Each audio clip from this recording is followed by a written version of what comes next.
Hello, everyone. You know that when you hear that music, it means that it is time for Authors Business Summit.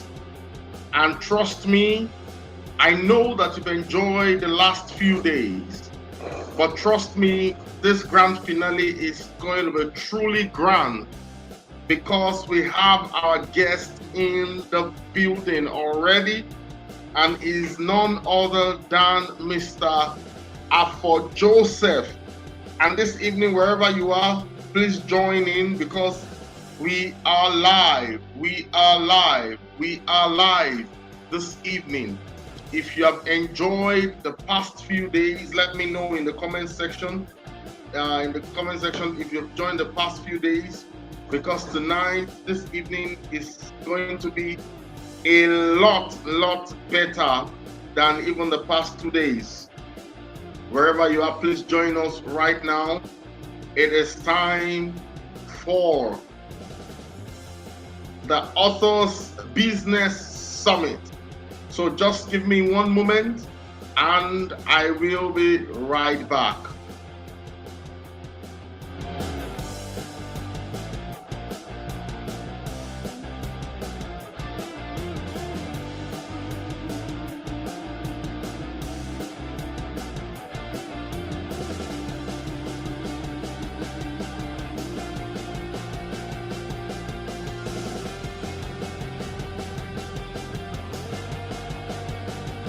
Are you ready for the Authors Business Summit? Let us see your comments.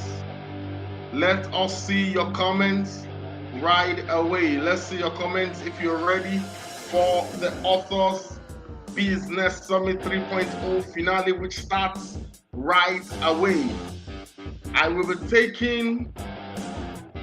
be saying one or two things about our speaker today. And you know who I'm talking about already. It's 4 p.m.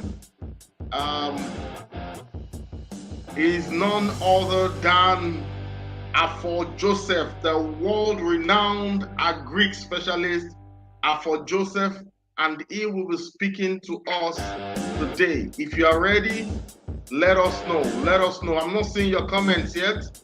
I'm not seeing your comments yet. Let us know if you are ready for us this evening. I'm not going to reveal him until I start seeing your comments. And this music is so beautiful. Yeah. I'm not going to reveal him until I start seeing your comments. Let's go. Let's go. Let's go. Let's go. Let's go. It is time. Yes, absolutely. It is time. We're having 3 marathon sessions today. It is time. It is time. It is time. It is time.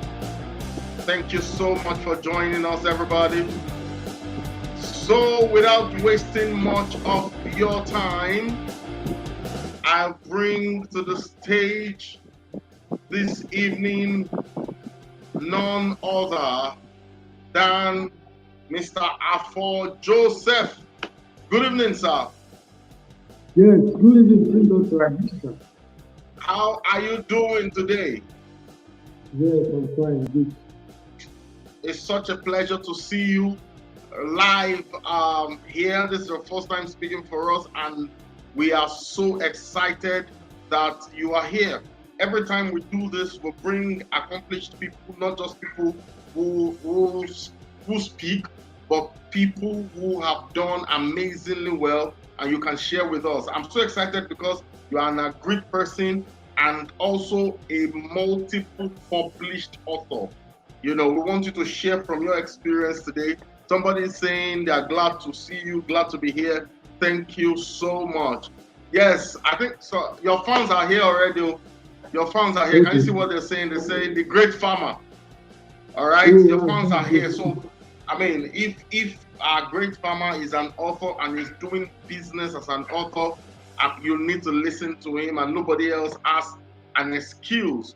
Good to see you, sir. Thank you, sir. All right, so you have the next 40 minutes to share with us, and then we'll take questions an answer. Yes, you said, good evening, sir, Millionaire Farmer.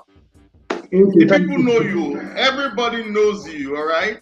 Thank you so much for joining us. So you have 40 minutes, sir, and then we'll take it up from there. All right, thank you. Okay, I hope every one of us can hear me loud and clear.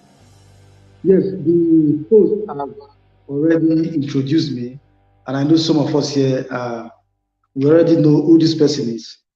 Okay, before I go on, I want to say that I usually do the split. Wherever you're watching this live broadcast, or if peradventure for some reason you're going to watch the video, please ensure you put into practice whatever it is that you learn from this summit, because it is the action that actually makes the difference.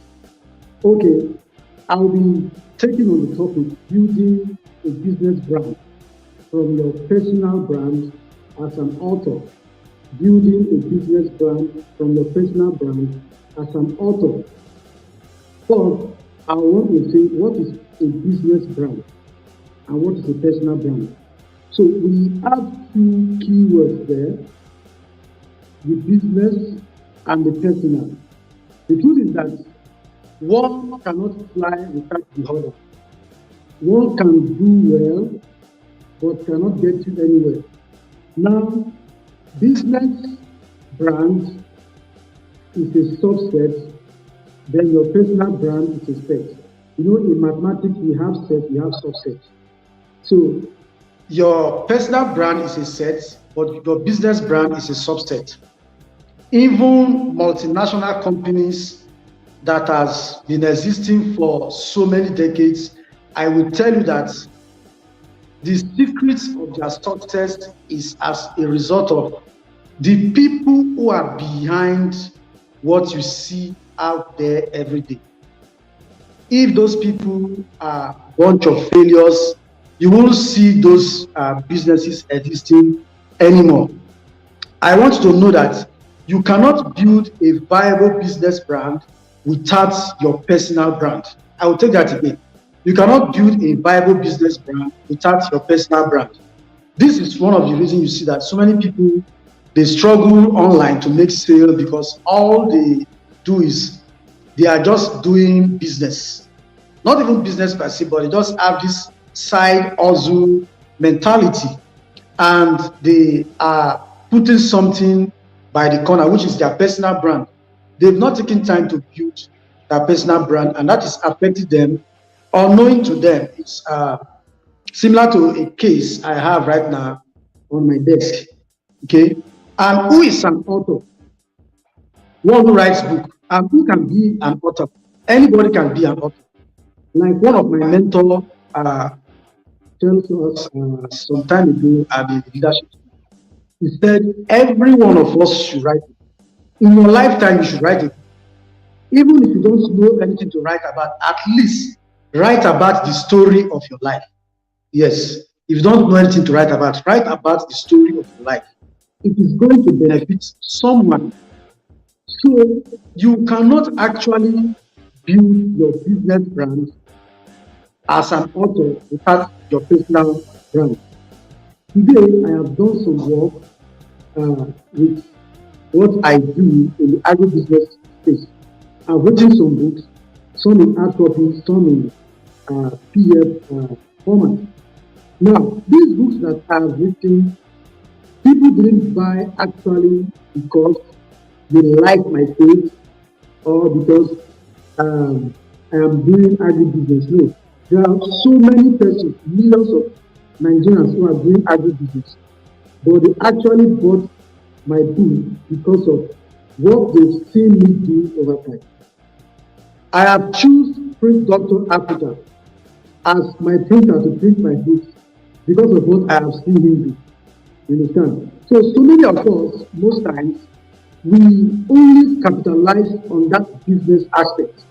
And even during the process, we are more interested in making sales right now. And if you look at it, that sales we are more interested in making is just to pay all these recurring bills. Like you want to pay light bill, you want to buy recharge card, pay house rent, and all of that. You know, But in doing that, we leave our personal brand along the line. And as a result of that, we see so many businesses that do not even last even more than 1 year. Before they used to tell us that so many businesses die within 3 years and all of that. But now, even some die within 8 months because the founder who has the vision for that business is solely interested in paying bills. And the truth is that once the devil has succeeded in capturing your mind with the thoughts of how to pay bills, how to buy food, then trust me, you can't build any viable brand, because your viable brand can only come to limelight only when your business brand is well known, well recognized. I mean, when it is very, very solid. So your personal brand is what will lead people to your business brand. I have a brand called Femvine Group, registered as Femvine Solutions Limited.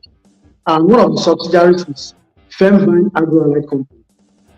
Now, Femvine Group, people who have come to identify with Femvine Group, first identified with Afro Joseph, which is the only person speaking before they decide to identify with Femvine Group. So, as at the point of giving people an account details to pay into, they do no longer see Afro Joseph, but they see Femvine Solutions Limited, First Bank, or Wema Bank. So, at that point, it is not myself that is speaking, but the business brand is speaking. But something has been done. The personal brand is the foundation.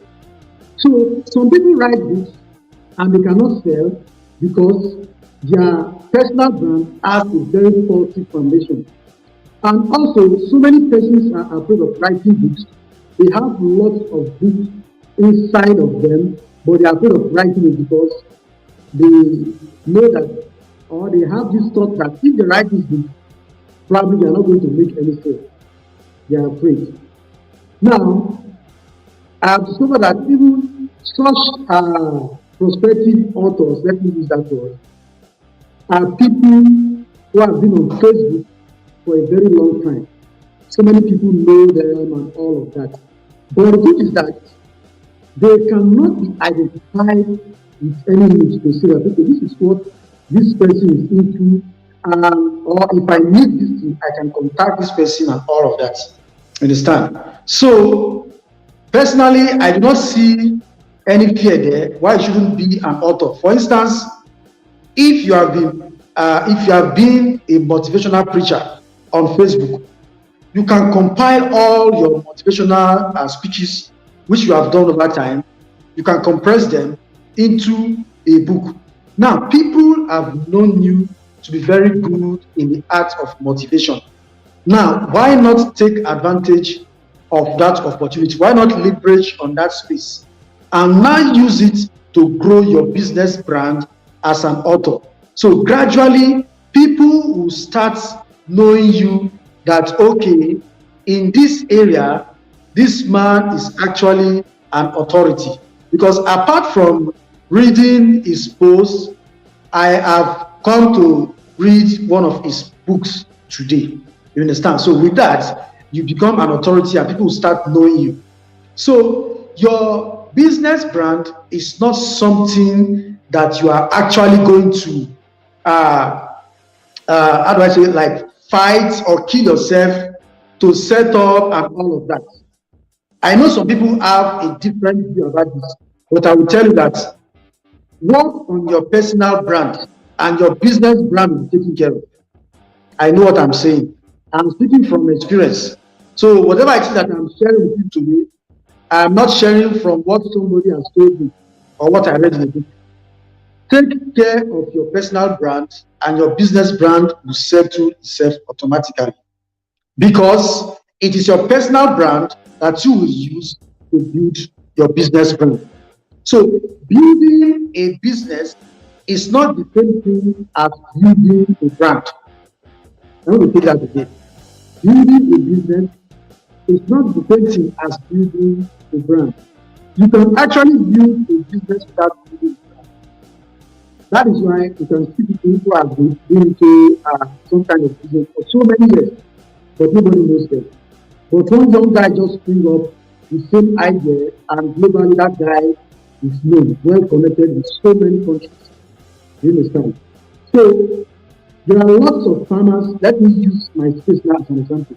There are lots of farmers who have been in this space for so many years before I came into agribusiness field. But today, I have people reading my work from different parts of the world. I can say from all the continents, because from the statistics I get from Amazon, I see that people have bought my books from virtually all the continents. That is not to even talk about the people I consult for, Nigerians and other nationals from different countries, because of what they've seen me do over time. Now, I did not at any point start talking about Femvine Solutions Limited or Femvine Agro-Allied Company. I kept on doing what I am doing, and that thing they see me do actually led them to my business brand. So you can actually build a business without building a brand. And that is why I see that some people struggle despite their so many years in business, because what they are actually doing is that they are merely earning a living. Because I tell people that making profits is not actually progress. You can actually make profit without making progress. Yes, because you see a bank, for instance, they have a branch here today. Tomorrow they open another branch in Kaduna. Next month they open another branch in Lagos. That is progress. So you cannot be in one spot from 1 year to another and call that progress. You are merely doing a business without building a brand, because the people who patronize you, there will be many people within that locality. So outside that locality, you are not recognized. Nobody knows you. Today, some people know me as a Lagosian, because every other day you see me in Lagos. But actually, I do not stay in Lagos fully right now as it stands, though I have an office there where I operate from. You understand? But I've done lots of jobs for people in Lagos. 98% of my clients are mostly from Lagos. Most of them that are based abroad are being referred to those I have in Lagos. So you can see how it is working. So there was no point in time when I was talking about Femvine Group, Femvine Agro-Allied Company. I was just doing what Apollo said it's supposed to be. And that actually paved the way for the business brand to gain visibility. A brand is bigger than the business itself. It's one thing I want to share with you today. A brand is bigger than the business itself, because the brand will go globally, but the business itself cannot fly, cannot go globally without the brand. Now, what is that brand? That brand is what you have been doing over the years. What people know that they can call you an authority in, that is the brand we are talking about here. Now, some people start out, they register a business and they get started and all of that, and after some time, you don't hear them talking about it again and all of that, because of how they are mentored or how they are coached. Like when I do business coaching, especially SMEs, which I do part-time, I tell them, start this thing first. Start it first before you register it. Yes, start it first before you register it. That is what I tell people. Start it first before you register it. Just gain some mastery, test the waters, learn certain things, and before you know it, at some point, you will not be comfortable until you get that business registered. Then at that point, you know that you are truly right for that. The business is not fully mature for you to register it.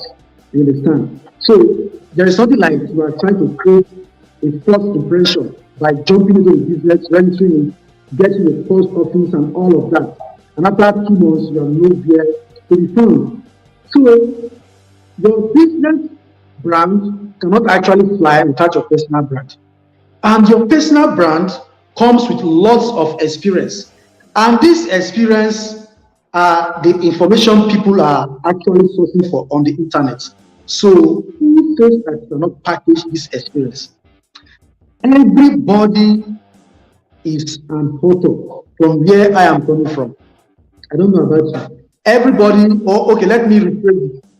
Everybody or everyone who has not written a book is a potential author. If you have not written any book, you're a potential author. So nothing should stop you after this program today from calling the print doctor himself and telling him that, please guide me on how to arrange my manuscript so that in the next 3-4 weeks, I can send it to you for printing. Yes. So your personal brand are what people have been saying about you all this while. People come out and say, oh, this is the name of my business. They come out with very fine labels. Check them after 6 months. They are nowhere to be found. They no longer talk about it. Before you start talking about that network thing you were doing before, or some other things, they will just derail somewhere along the line. So the personal brand is faulty, and therefore the business brand cannot fly. So like I said earlier, the business brand is actually bigger than business itself. Now, what is your personal brand? These are some of the things you should know about your personal brand. One, your personal brand is your projections before the world. Those things you do before the world, they form your personal brand. Also, your personal brand is your expertise. Your personal brand is your expertise. Print Doctor that is putting together this program today is an expert in the print industry. We are not talking about the traditional print industry now, but we are talking about the digital print industry, whereby you can press out your work in few days. But we know that the traditional print industry, they can tell you to come in 1 month time, depending on the volume of work that they have at hand. And I'm even sure that if you press Print Doctor Ford and say, see, I will give you this. I want this work instead of 1 week. Deliver it in 3 days. I'm very sure he can do it because he has grown the business to that point where he can deliver at such a pace. And that is why he can write different kinds of books that's centered around how you can compress your messages, your expertise as an author into a book. And before you know it, you are already a published author. So this is very, very important. This program, for me, is not just all about building your personal brand, making it solid so that your business brand can be solid. No. For me, also, it is a way of encouraging every participant that after today, you should put your expertise into writing, because your personal brand is your expertise also. Also, your personal brand is your word. Your word. Can you keep your word? Can you keep your word? You know, it is very easy to make promises, but keeping it is a different ball game entirely. So your personal brand is also your word. Like for instance, sometimes when I make some posts on Facebook and I will say, okay, in a week time, I'll be doing a sequel review and all of that. I make sure I keep it. And I discover that somewhere along the line, different activities will be pressing me from all angles. But I make sure that I keep that word so that next time when I do such posts, people will actually be looking forward to when that post will actually be made. Also, your personal brand is your relationships. Your relationships. Now, talking about relationships, I'm talking about your connections now, your connections. Because actually, your connection has to do with your network. And your network becomes your network. So, your relationships are part of your personal brand. It is often said that birds of a feather flock together. So, if you are in the midst of, or if you have 5 friends who are fools, you will be the 6th one among them. If you have 4 friends who are planning right now on how they are going to publish their first book using Print Doctor platform, I tell you, you are going to be the 5th prospective author amongst them. That is it. So your personal brand is also your relationship. So it cuts across every aspect of your life, even within your religious circle. It also has a role to play within your personal brand. Very, very important. Okay. Now, what a healthy personal brand can do for your business. Let's look at some of those things. Once your personal brand is healthy, there are some things, there are some advantages that it is actually going to have on your business brand, which is going to open the door for more progress, and your business is going to gain better visibility. And you know what that means? It will automatically translate into sales in large volume, and your personal income will increase, and you can live your dream life, traveling to wherever you want to travel to for vacation and all of that.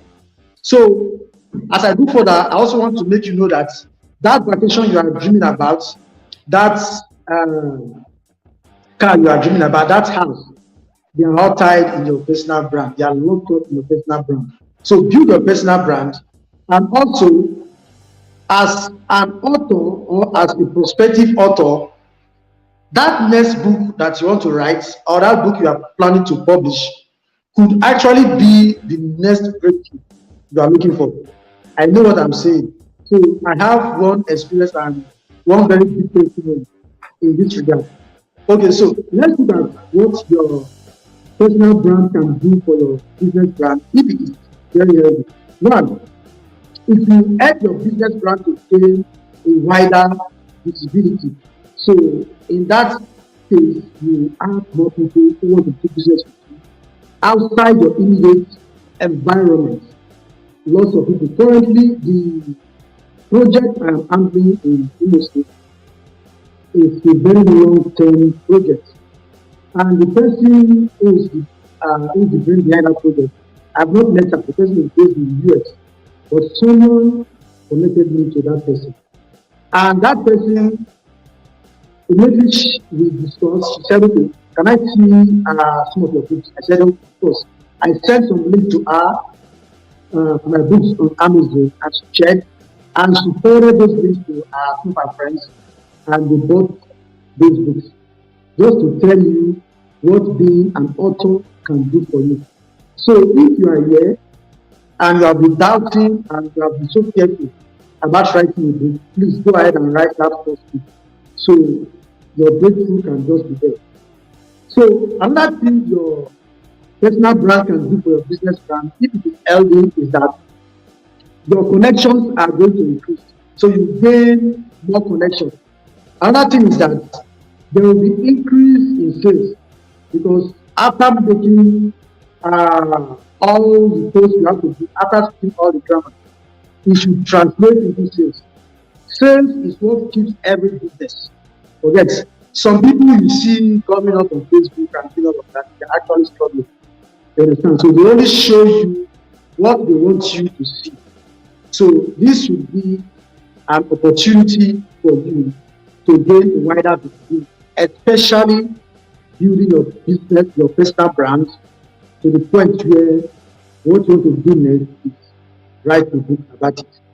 So for the fact that you have not started that particular business, it's not an excuse that you cannot write a book about it. No, you can actually do a foundational thing. You can actually do the basic thing about it. Even writing a book on how to prepare for that business is enough for you to get started. So this is to tell you that you don't need any perfect idea for you to be a published author. But all of this is tied around your personal brand. And that is why I so much appreciate this program that Print Doctor has put together for us this period. So including myself, who is already a published author, because I am also learning from this. Okay, let's go on. Now, your personal brand serves as a channel of indirect marketing for you. So while you are asleep, the work you have done, the things you have done, those posts you have made out there is a way of marketing. People are reading it. I cannot count the number of times I woke up to people send me messages and say, please send your account number. I read them of your post, and in fact, I am so blessed and I want to buy that product. I want to buy that mentorship product. Call me, how can we get started? I have a land in this location. I want to set up a farm for me. I want to open a processing unit and all of that. Some will come to me and say, I have already started, but I have issue of selling my food products online for those of them who are into agro food processing and packaging. And I start showing them that the way you create content to sell food products is not the same way you create content to sell female underwear. Yes, I tell them that there are two different ballgames. Okay, so every niche have their own way it is run. All right, so it is a way of doing indirect marketing for you. So I do so many posts without asking anybody to buy anything. But those posts actually convert people sales in the end because they are actually marketing channels for me.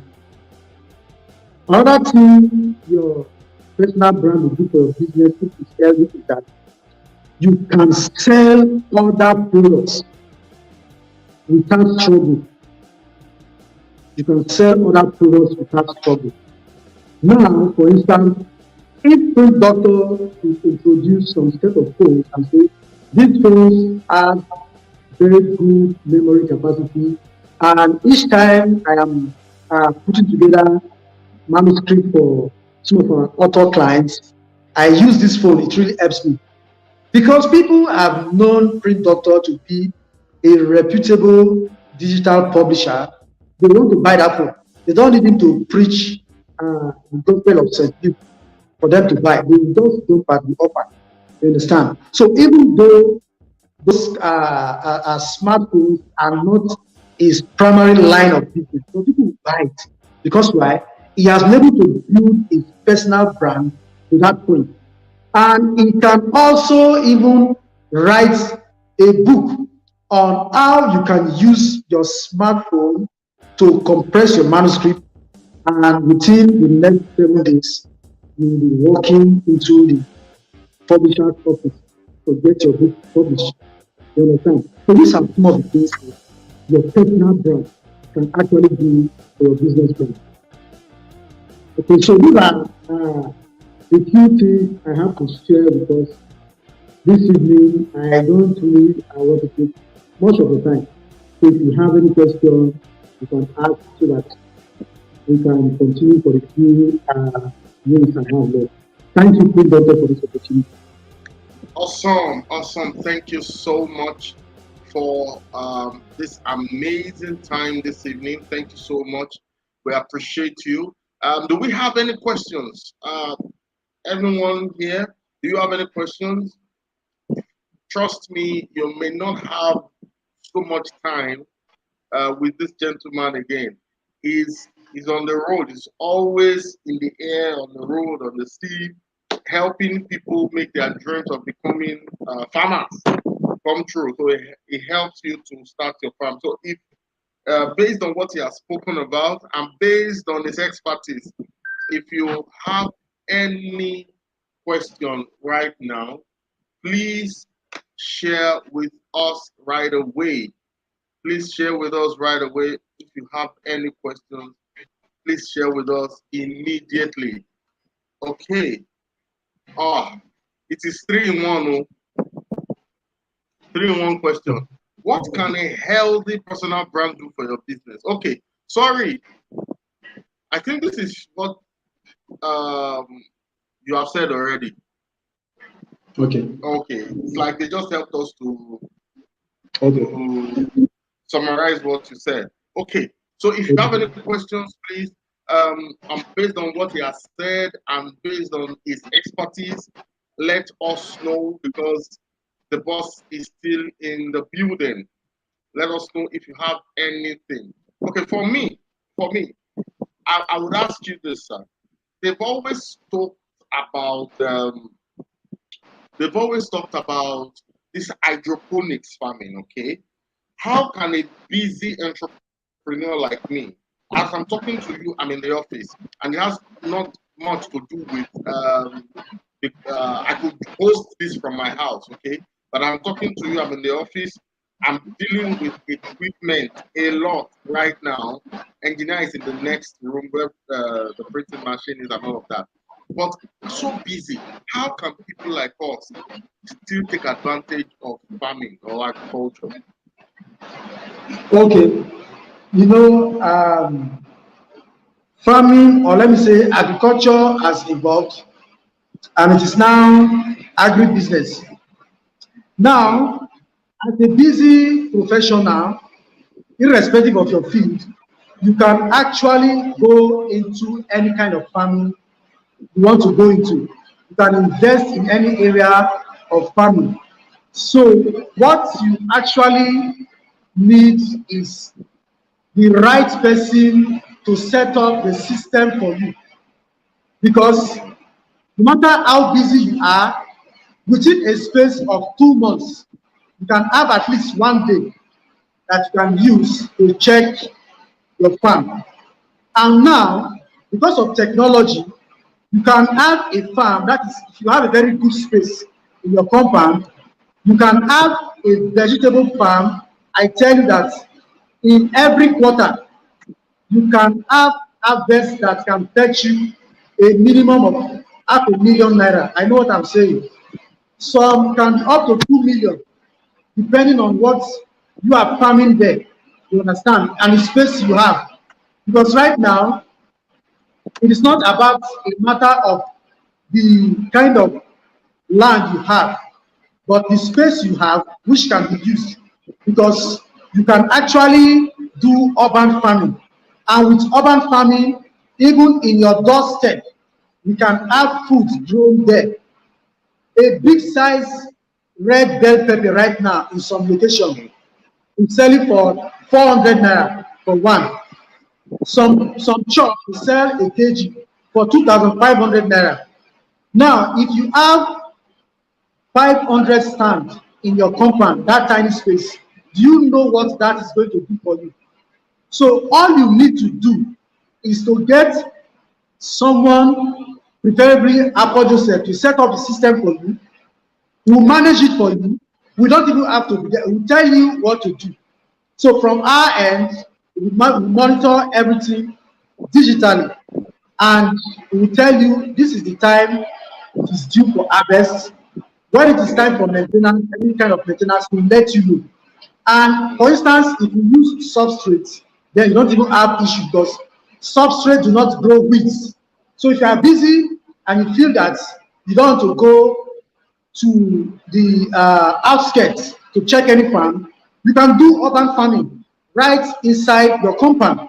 Right in my doorstep, I have some vegetable farm that I set up now, and I think I shared a video of it some couple of days ago of the nursery. They're sprouting already, and in some few days time, I will share those videos again of the stage they have now. So actually, in your compound, you can go into farm, so you can start that.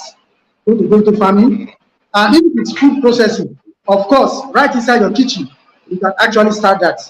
So from there, your interest will grow, and before you know it, you will now find time to say, okay, let me have a land in one of the closest outskirts, and we can set up like a plantation, cassava plantation with hybrid seeds. You don't have to be there to do any weeding.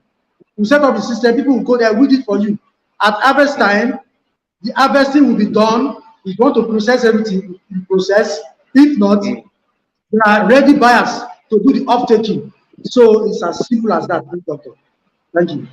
Wow, wow, amazing, amazing. So, my mentor, went into farming on the way to Abeokuta, and he's also a book publisher, and he went into farming and he attempted to do pig, like 10 acres, but these our brethren practically chased them away from the farm when they started kidnapping owners of farms on land. This Lagos Abeokuta Expressway through, I mean, yes, after Songo and all of that. How do you cope with this? And how how are you managing your own clients that they are unable, that they are not falling victim of this kind of thing? Okay, now for open field farming in such a case, first let me say this: when some people want to go into farming, they want to go into it with that same traditional idea. They want to cut down costs unnecessarily. No matter how big that land is, you can do fencing with fencing wire. That's one. Secondly, there are certain crops that you can grow that are enemies to cows. So if cow eats such leaf, they die. So, and God has created these cows in such a way that from a very far distance, they can perceive the smell of those leaves. And while their shepherd is trying to push them there, they don't want to go there. So those shepherds, those cattle rearers, they're already experts, so they know they will not divert those cows to other parts. So there are some crops like that that are dangerous to these cattle, and those cattle, they don't even want to go there at all at all. Then also, to prevent such a thing is to go to a location where you have more of security. There are so many communities, irrespective of the security challenges, where you can go to and they don't have such issues. Now, let me say this: so many of our people are actually part of this problem.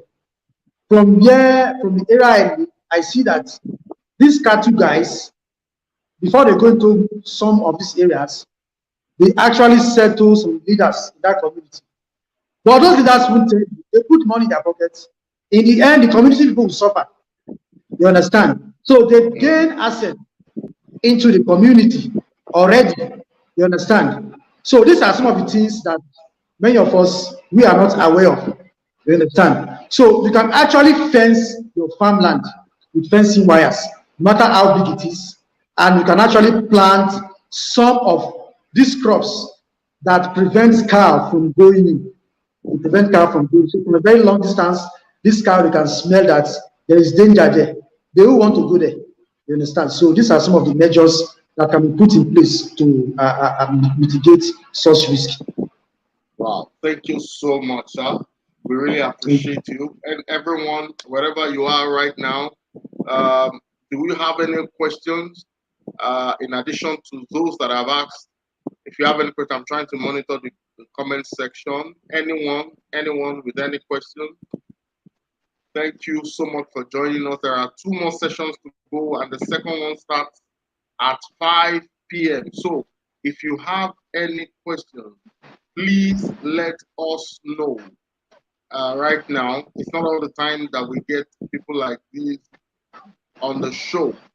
Okay, I think we have no questions. We really appreciate you for coming this evening, sir. Thank you so much. We really appreciate you. And all I have to say this evening is Mr. Afo Joseph is also a member of Wealthy Authors Network, and we are doing great things all over the place. If you want to join Wealthy Authors Network, all you have to do is publish at least 1 book with Spring Doctor Africa, and you are a part of that network, and there is peer-to-peer mentoring. People ask questions in the group when they have questions, and those who have answers answer their questions. Okay, thank you so much for coming, sir. Thank you, sir. Already thanking you. Do have a great evening, sir. And you too. Thank you. Bye-bye. Bye-bye. Okay, ladies and gentlemen, here we are. We have come to the end of this session. Wherever you are, few people join us. Please invite your friends. Wherever they are, invite your friends. It's time as we begin to talk about or get ready for the next session. I actually asked her to come in at 4:55, and so we have 10 more minutes before she comes in. How many of us are ready to win something interesting right now? I'm in the mood to give. I'm in the mood to give. I'm in the mood to give out right now. So wherever you are, If you are watching us, I'm just about to unveil something interesting, and this is for potential authors. Do you have a book to publish? Do you have a book to publish? Share. Are you ready? I'm going to be giving out something interesting now. Wherever you are, please join. Invite your friends. If you know anyone that has written a book, and would not mind an amazing discount on the spot, amazing discount on the spot, tell them to join us now. I'm dishing out some percentage discount that you will never find anywhere else. I'm dishing out some percentage discounts. I told you that the grand finale was going to be interesting, so here we are. Get ready. Are you feeling the music? Okay, I'll be back in one moment.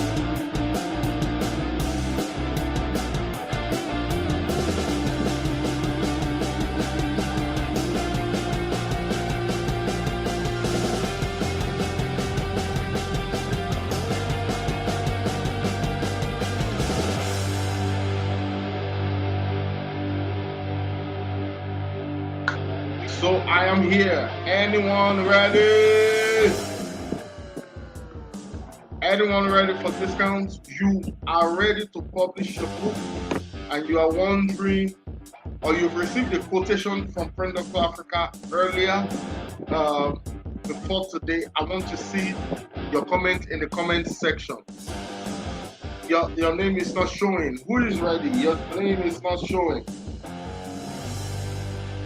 Let me see who this person is. I want to check your name on the phone to see. Are you ready? I am giving out discount right now. Okay. Ikweze Lillian. Somebody said I received a quotation today. Please put your name in the comment section so that I can see who it is. From the back end here, you have to accept before your name shows. It's just going to be showing us Facebook user. If you don't accept StreamYard's conditions, okay? But I'm checking the name. In the spirit of this session, the person who received the quotation today. You got a quotation today. Fantastic. I'm giving you 10% off the total. You have 2 weeks to claim it. Okay, you have 2 weeks to claim your. Just 2 weeks to claim it. 2 weeks. I'm giving you 10% discount right away. 10% discount if you're claiming it in 2 weeks. Yes, Igweze Ifnaya Lillian. Thank you so much. I'm giving you 10% right away. 10% off. Yes, I'm giving you 10% off just because you're watching the session right now. I will display something on the screen for you, and it's something most of us have never seen. Okay, I will do this right now, and you will be amazed. It's going to amaze you. Okay. Yes, we're back on WhatsApp. Yes. Let's talk immediately after this. How many of you can see the screen and what I am displaying right now? There are a few people who have seen this before, and this is we have 3 standard packages, publishing packages for you. 3 standard publishing packages for you. And this is different. This is different from the print on demand, which the bulk linking, which you can check up online. Okay, you can use our website for. This is also our website, printdoctorafrica.com/bookwork, and we have 3 standard packages. All right, we have 3 standard packages. Anyone who takes any package today, before the end of this weekend, I'm taking out a whole 20,000. So if you take the 120,000 package this weekend, you will be having it for 100,000. And what does it entail? Up to 30,000 words, professional cover design, inner page design, ISBN, and printing of 50 copies. Quality print. We are also delivering to the location all around Nigeria. We're delivering all around Nigeria for free. That's one of the beauties of this packages that we have. Okay, so the gold package is 180,000. All right, it's the same, almost the same as the silver package, other than you are getting 100 copies of your book for 180,000 naira. If you take a package before the end of this weekend, that is today, Saturday, tomorrow, Sunday, I'm taking out 30,000, so you get to pay 150,000. Don't forget that all of this ends by the end of this weekend. For the first package, which is the silver package, I'm taking out 20,000 naira. For the gold package, I'm taking out 30,000 naira. So instead of 180,000, you're paying 150,000.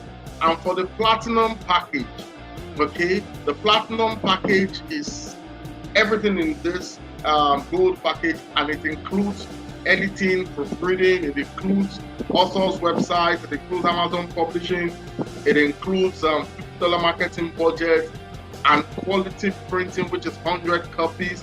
You are getting all of these for 350,000 naira. But if you take it this weekend, I'm taking an entire 50,000 naira off. You get it for only 300,000 naira. So this, if you are watching this, you get it right now. 20,000, 30,000, and 50,000 naira off. This will not happen again this year, believe me. If you're taking the silver package, you're taking 20,000 naira discount, you've got to pay only 100,000. You also, for the gold, you get 30,000 naira off, and you get to pay only 150,000 naira.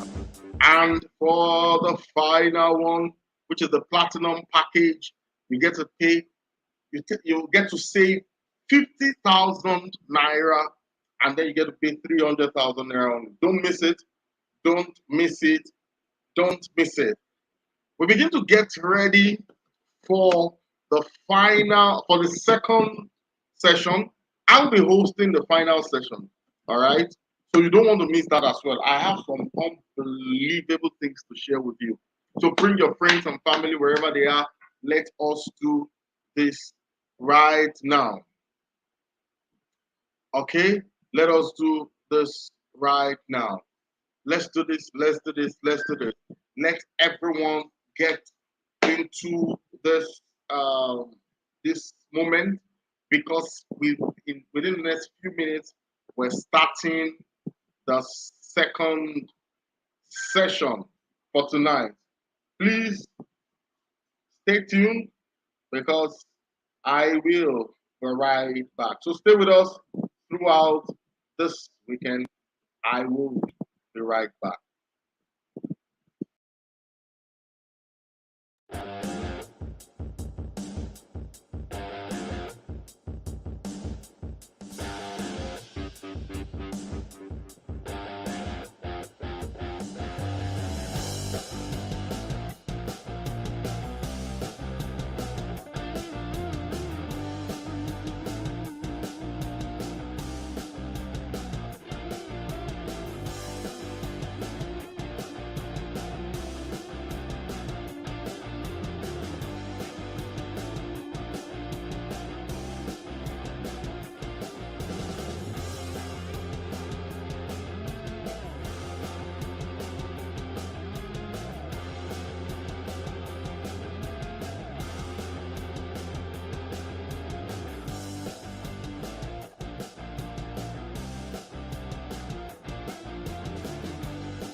All right, good evening once again. It is time for the second session tonight.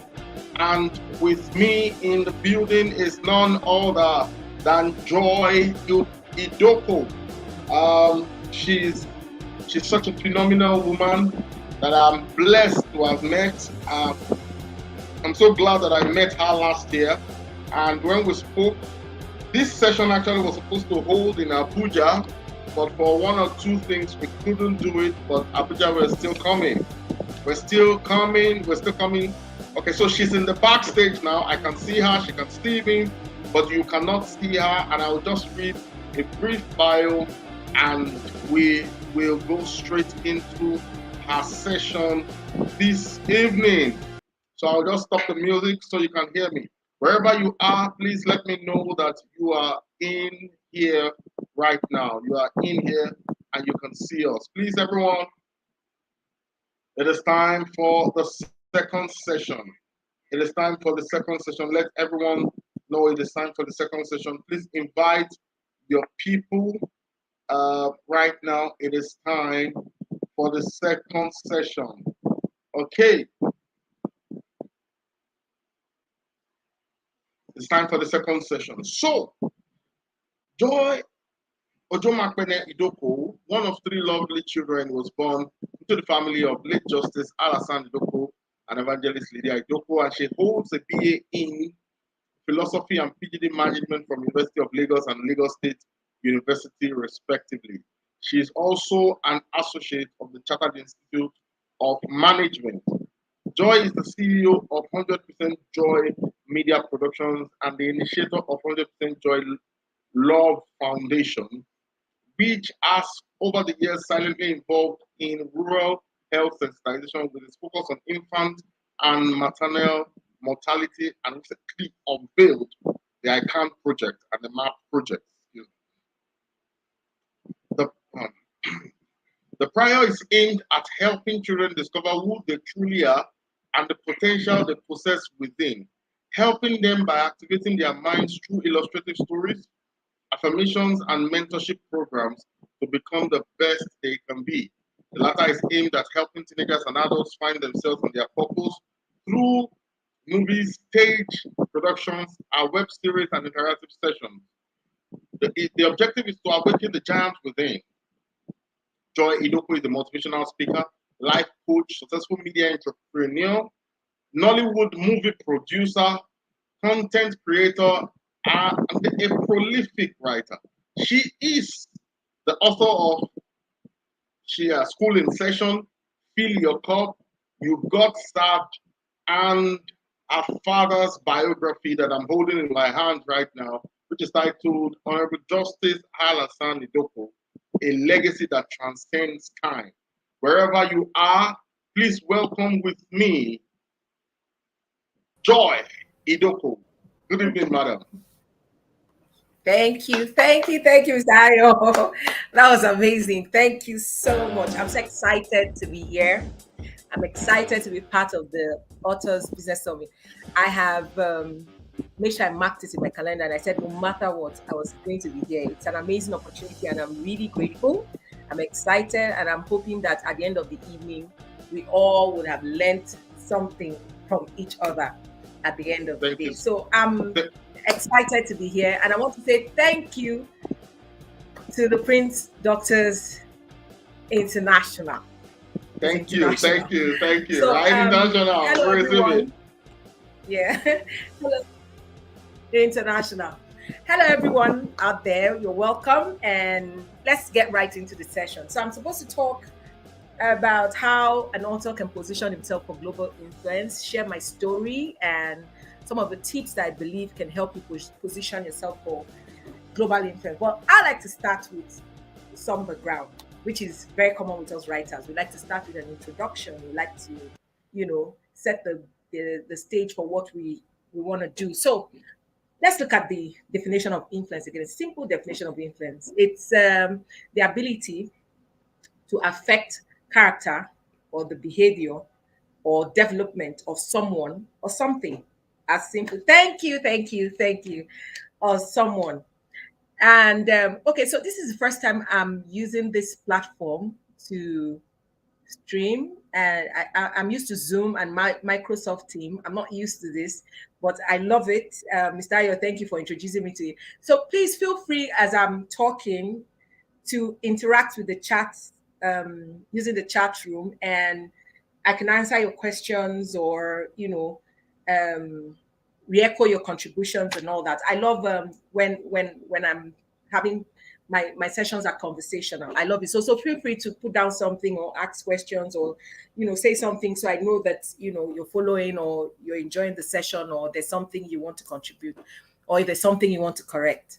Okay, so basically we just defined what influence is, and it's important that in everything you do, you're adding value. Value is what gives anything you're doing credibility, is what gives anything you're doing a face. The fact that that thing is adding value, it has a purpose, it's purposeful, is able to do something for someone and inspire action or inspire decision in someone else. So influence is very key, not just in our industry, but in every single thing that you do. You should be able to influence or impact people positively. So being a writer or an author, which will come to breaking down the differences in both words, means that you're a storyteller and a creative one at that. And storytelling is something that's been part of the human race for a very long. In fact, before the beginning of time, we've always been storytellers. We're storytellers. That's what we do. That's the most powerful way that human beings communicate. And storytelling has a way of connecting people emotionally, because most of our decisions are not made from a place of logic. They're made from a place of emotion. And that is why every brand in the world has learned how to use storytelling to put their message across about their brand, or to sell their brand, or to increase their profit, or to become visible, or to grow their brand. Everybody has learned that storytelling is very important in every aspect of our lives. Even in your houses, you're telling each other stories. As long as you're communicating with the next person, you're telling stories. The only difference is your story intentional? Is it creative? Is there something creative about it? Is there something intentional about it? Is there something valuable, purposeful about it? Does it have an end? Is there an end to something? Is it going to help people? Is it going to effect change? Is it going to influence anybody or anything? That's the difference with just communicating and storytelling. So it's important as an author or a writer to be a creative storyteller. So as a writer, you have a lot of opportunities. Yes, value is what gives anything you do credibility. Thank you, Ade Dolapo. And as a writer, you have a lot of opportunities as a writer. Now, as a writer, you're a creative. You're a wordsmith. That's what I call it. I tell people I'm a wordsmith. It means that you can take words, put them together in such a way that it transports people to a place where they can create what you're writing in their imagination. You can be so creative about putting words together that it is so artistic that it can draw people in. Now, being a writer, you have so many job opportunities available to you. You can be a ghostwriter. I ghostwrite. I'm a writer and an author, and I'll explain why the author is different. I'm sure some of you already know, but it's just important that we go through it. As a writer, you can be a ghostwriter, you can be a copywriter, you can be a content creator.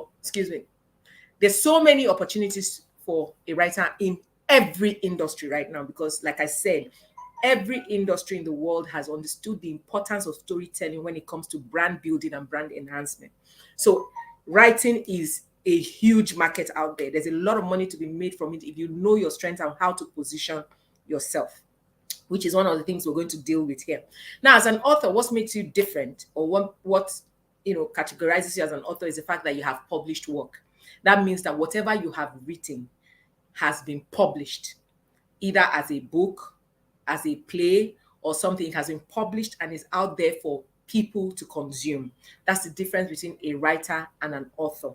And sometimes I like to go a step further to say an author is a writer that has guts, because it takes a lot to decide to say, you know what, I'm going to put my book together and bring it out. And you're going to understand what I mean when I share my story. So an author is a writer that has guts. It means that you have overcome everything that would have stopped you from going out there and doing something with a gift that you have, regardless of what people think or what you think about yourself. You're able to put it out there and it makes you a published author. Now, what that does for you is that it creates a lot of opportunities for you as an author. So what are the opportunities available to you as an author? It gives you visibility when you have a book out there. When you write a book, it gives you visibility. People who have access to your work begin to know about you or want to find out about you, especially if your work appeals to them. Remember, we said storytelling helps people to connect with other people on an emotional level, and people who connect with you on an emotional level begin to make decisions based on that connection, because whatever they read from you, is embedded in their mind, in their memory. And now when it's memorable, it becomes relevant to them. And when it's relevant to them, it propels them to action. And when it propels them to action, you can be assured that they become loyal as customers. And when they become loyal, it means that there'll always be a recall. There'll always be a revisit. There's retainership. So putting your work out there gives you visibility. It makes you an authority on something. It makes you a thought leader. I'm sure that word sounds so big. You know, when I used to hear thought leader, I used to think that thought leaders are like, just Mahatma Gandhi, Martin Luther, and the rest of them. But you see, I started understanding that if I took everything I knew, if I took my experiences, if I become perceptive, which is another thing about an author, if I become perceptive about my society and everything going on around me, and I decide to put work together to be able to create change or create a positive effect or influence what is going on in the world around me at that point in time, in no time, I'll be seen as a thought leader because I am spearheading a particular way of thinking, or I'm influencing a particular way of thinking, or I'm influencing the mindset of a community or a particular group of people. So it makes you a thought leader. It makes you an expert on something, because once you author a book, people love your work. It makes you an authority on something. Now, what does that do for you? It gives you visibility, and then it gives you a platform, because people now start calling you to speak in different places. They start calling you for engagements in schools, corporate bodies, stuff like that. You become probably a motivational speaker. You could speak to people about what you're an authority on, or people can call you to be, coach other people about what you do. It depends on where your area of writing, or you can, be called on to handle training or be a resource person or train people in the aspect that you are, good, the aspect that you're writing on, that you're an authority on.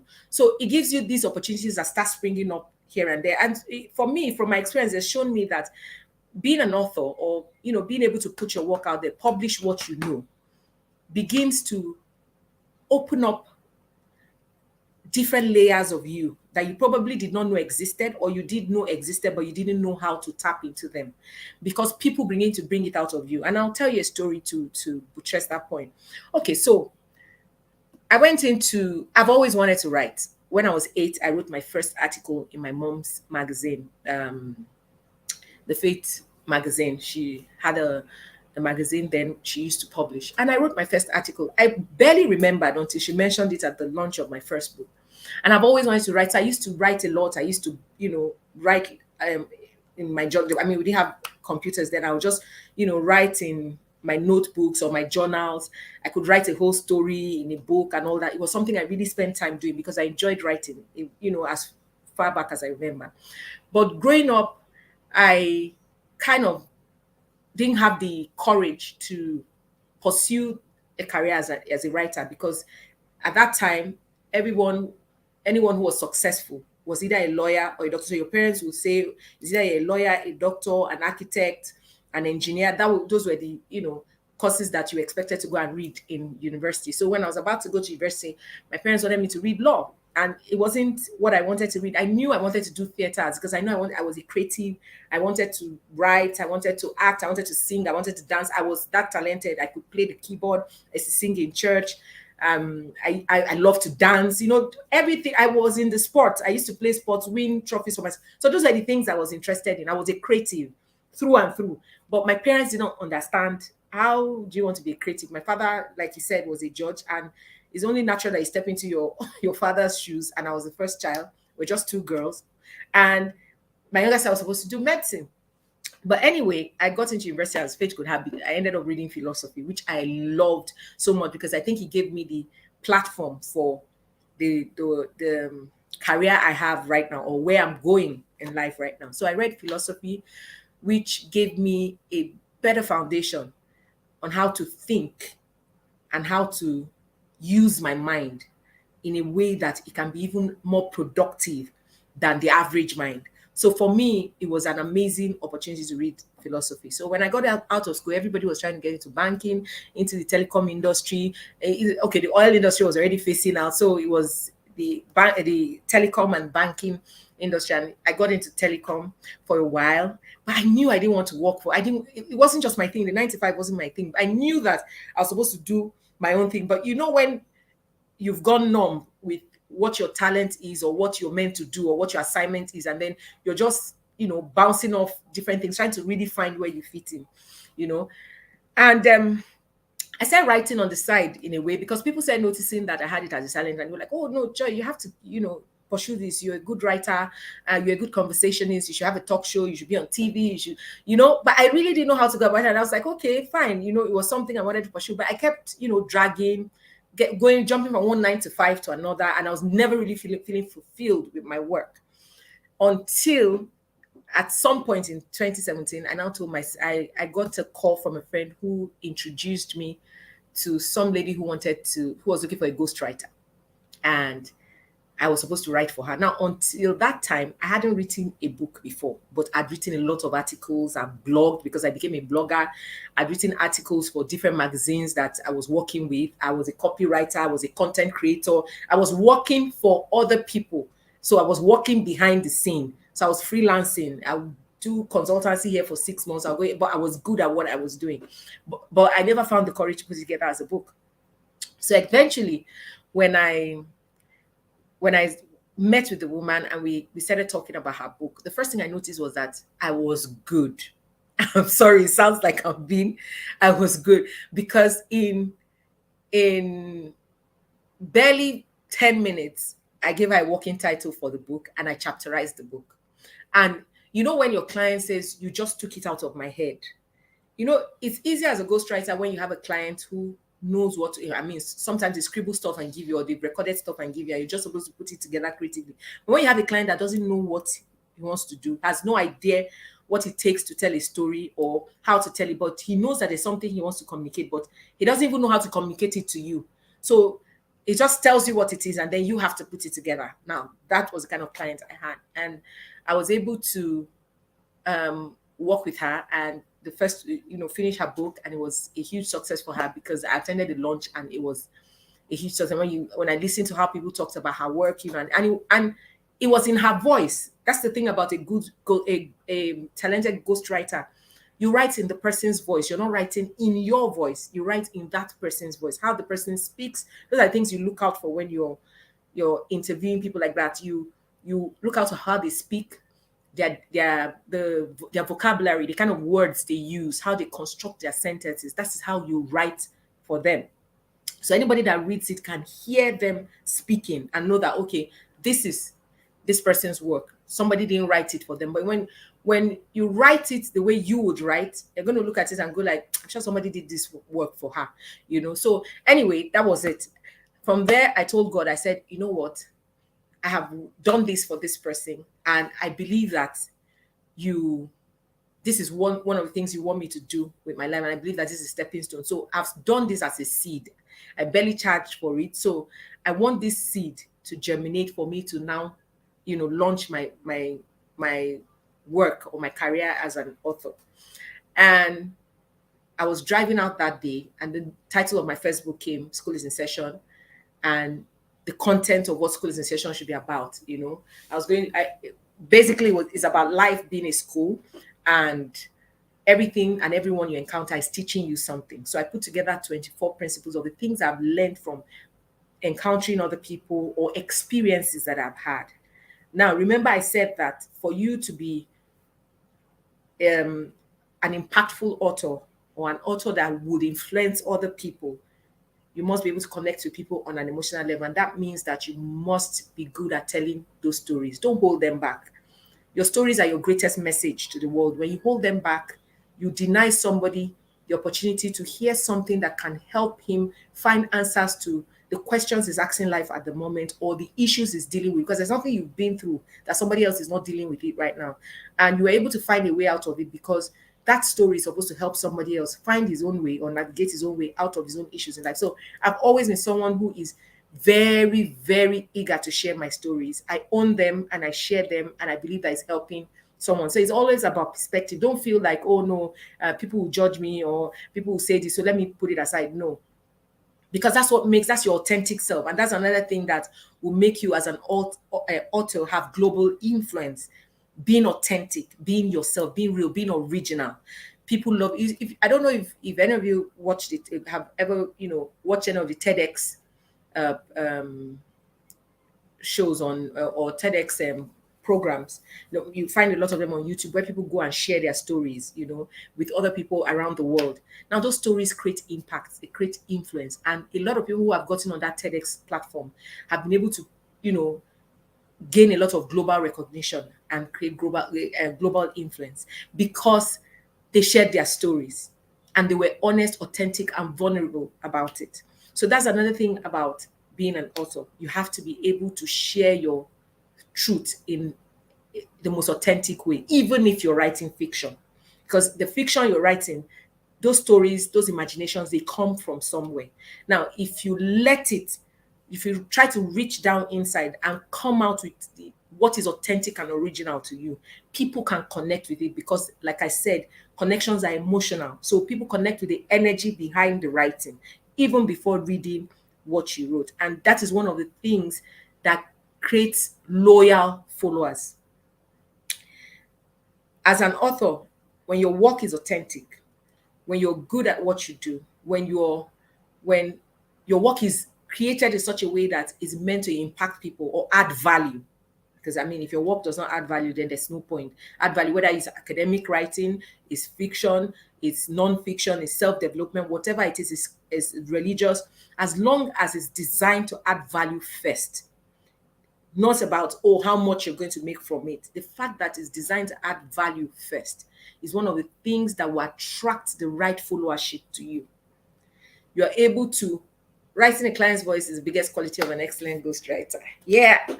Okay, so is what will attract the right followers to you, because followership shouldn't be about quantity. It should be about quality for an author. Because once you attract the right followership because of your work, and those people believe in your work, it connects you to other great leaders, people that you probably had never thought of meeting in your life, or other people who are as influential or more influential than you are, because you are attracting the right followers. Some of your followers are people who obviously have those connections, and they also connect you to those kind of people. So it begins to shift the community that you exist in or operate in. You begin to network with the right kind of people because of the kind of content that you produce. So it's important to make sure that whatever content you're producing is content that will place you on the right pedestal. It's very important who your target market is, who you are producing for, and then the kind of network that brings you into. So being authentic, being original, and being true to your story or true to your work, it connects, it gives you the right followership, and that connects you to the right people. And then before you know it, you're networking in a different circle. And once that happens, like I said, when you start writing and it's not all about, I'm going to print 100 copies, or I'm going to put it on Amazon, I'm going to make how many $1,000, but it's about, I just want this book to get out to so many people. I want people to be influenced by my work. I want people to be blessed by my work. I want this value I'm adding. I want people to be able to have access to this value I'm adding. Before you know it, everyone who matters will look for you for one reason, want to connect with you for one reason or the other, because your work is adding value, because your work is creating impact, because that is the strongest currency in the world, impact. As long as you're creating impact, there is no doubt you will be successful, wealth-wise, socially, in every way. You will be successful as long as you're making impact. It will not come overnight, but it will definitely come if you adapt every strategy that is needed for you to be able to access that level of impact. So, moving on, what are the strategies an author needs to employ to position himself? Okay, so basically, I was telling my story. I haven't forgotten. I'm going to go back and forth with it.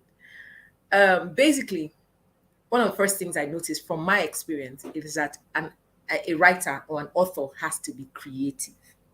It's very important that you're creative. Now, I keep insisting on talking about authors, even though I should be talking to writers too, because I always love to encourage writers to shift into the space of being authors too, because I know that 90% of the time, most of the people who are writers have the ability to be authors, but they are scared. The fear of who will read my book. I was there. Who will read my book? What if they laugh at me? What if they don't like my work? What if nobody buys my book? I was there when I wrote my first book. But I was shocked at how far that book went. School is in session, you know. And I had a launch. I had people come for my book launch. And it wasn't about the money from the launch. It was about how people spoke about the book. You know, I had a few people review the book before the launch. It was how people spoke about the book. One of the things it does for you is when you put your work out there, when you listen to what other people think about your work, when you see your work through the eyes of other people, it inspires you to be more. That's what it does. If anybody had issues with being confident or having low self-esteem or not believing in himself or second-guessing himself, it's me. But in the process of putting my work out there, which took a lot of courage, by the way, each time I had to bring out my work, my stomach would be raw for weeks. Throughout the time I'm planning for the work. In fact, the day I see the printed copy, I'm shaking. I'm like, hey, God, what will people say about my work? But each time my work came out and I received those DMs or messages on my Instagram or Facebook or Twitter or my phone or my WhatsApp, and people tell me how my book blessed them or how it helped them to go through an issue they were dealing with in their life or how it has changed their life. My God, that's for me. That's the currency for me. That's my wealth. You know, the fact that I get that. And I have been introduced to other people based on my work. I have met people that I didn't think I would ever meet because of my work. And I was shocked at some people that my work even had influence on, people that I probably would look up to and say, okay, is this person that will advise me? But my work was able to do something for them. And most times when your work impacts people, funny enough, you're the one who gets the most impact, because the reaction of people to your work, it grows you at an amazing speed. It grows you. It grows you into the version of yourself that you're meant to be, because it begins to tell you that you have more responsibility as a person. It begins to make you understand that there's so many lives tied to yours, so many destinies are tied to yours. And as long as you keep delivering on your work, you keep influencing those people's life positively and you keep connecting them to their own destinies or their own assignments in life. So it's a responsibility. You can't even look back. That's why you become a thought leader. Now, I finished with School is in Session. The book, I went on a book tour. I was in Lagos. I was in Makurdi. People started inviting me to speak in different places. When I go with the books. People buy the books. I put them up on platforms. And I went on to write my second book. It was not easy because, you know, even like musicians or any creative, when you do your first work and people really, really applaud it, you're under pressure for the second one because you're like, it has to. Yes, impact is the strongest currency in the world. It is the strongest currency in the world. So this makes me very happy. The fact that it's interactive and I know that, you know, I'm reaching someone. Okay, so when I wrote the second book, it's titled Fill Your Cup. Fill Your Cup is a book on self-love. Now, all my books are stories of my experiences and the things I've been through in life. That is who I am. I am so excited when I have to share my story. I'm so proud of my story, as in me evolving to a point where I understand that both our good and bad experiences are meant to shape us into the person we're meant to be. Embrace all of them. They are perfect. Embrace that whole picture makes up who you are. When you try to take out any of it, then you're not who you are as a whole. You know, so I had issues with self-rejection and I decided to write a book telling my story to self-love, you know, beginning to love myself. I really didn't understand what self-love was for a long time until I had to walk that path. So the book talks about different ways, different aspects of you that will make you know that you're self-rejecting, which is the opposite of self-love. So if you're people-pleasing, if you're looking for people's validation, if you don't feel you're good enough, if you have low self-esteem, just the chapters just talks about all the different ways that that this is what you're dealing with. And then at the end, I take you through a journey of how you can find yourself. It's not a one day's journey, but if you keep going, you'll be able to get to a place where you begin to love yourself and care for yourself in such a way that you can actually extend that love to other people around you. Now, that book was phenomenal because I think one of the things that society needs today, which is one of the qualities you should have as an author if you want to have global influence, is being socially perceptive. That means that you can, when you look around your society, when you sit down and observe your society, you can feel the need or the information gap or what people need to know about or what people need answers to. And when you have those answers, you sit down and put in a book. I'm writing a book right now called Single and Parenting. I'm a single mom. No, I'm single and parenting. And I've had this experience my son is 14 years and I've had the experience for 14 years. And I found out that there are a lot of societal myths about single parents and also stigmas that come with it. Now, if you let the stigma get to you, you will never amount to anything in life. You probably end up old and resentful. Now, end up old and resentful. Now, for some of the societal myths, they believe that children who are from single parents don't end up well because they don't get proper training, because they're not in a home with both parents. And I beg to disagree, but I understand why people feel that way. It's because most times people who have who bring up their kids alone, or women who end up bringing up their kids alone, are very bitter and resentful towards their partner who probably abandoned them halfway or turned their backs on them, and they keep projecting that trauma on the child, and it becomes a part of their lives. They don't know how to deal with getting past that and still owning their lives and going on with it. So at the end of the day, it affects the child's foundation and affects the person in question, and it now looks as if you can't bring up your child. So I put together a book to help, with my story, and then with principles I think women like that need to navigate, not just women and men. We have single men who are single and parenting too. So, how they can navigate through their personal issues or how they can deal with their situation so that they don't project it on the children, and how they need to parent, their children. So anyway, this was me recognizing something that was needed from situations I've seen. People had canceled, and I said, put together a book, simple book, and let people know. I mean, people get to read it and find a way out of whatever dark hole they're in. Now, these are ways of finding out what people need. It might not be self-help. Some people write their books, they're fiction books, but honestly, at the end of the day, there's always a moral to the story, Some people write religious books. Some people write academic books. Whatever it is, find an information gap and find a way to fill it. That is you adding value. And once you're adding that value, there's no how you're not positioning yourself for influence, because as long as people read your work, it makes sense to them, it adds value to them, you're creating a platform for yourself. But then again, you need to be ready to operate or stand in that platform. So when I wrote Fill Your Cup, somehow I was lying down at night and I was editing, and I felt a strong leading to do a play explaining the book, because I was like, okay, I wanted to do something different, not just launch the book. And I got this inspiration to do a play titled Fly. Fly is an acronym for First Love Yourself. So I decided to take self-love and make it a play. It was like a Broadway play. We had dance, we had music, and then we had the drama.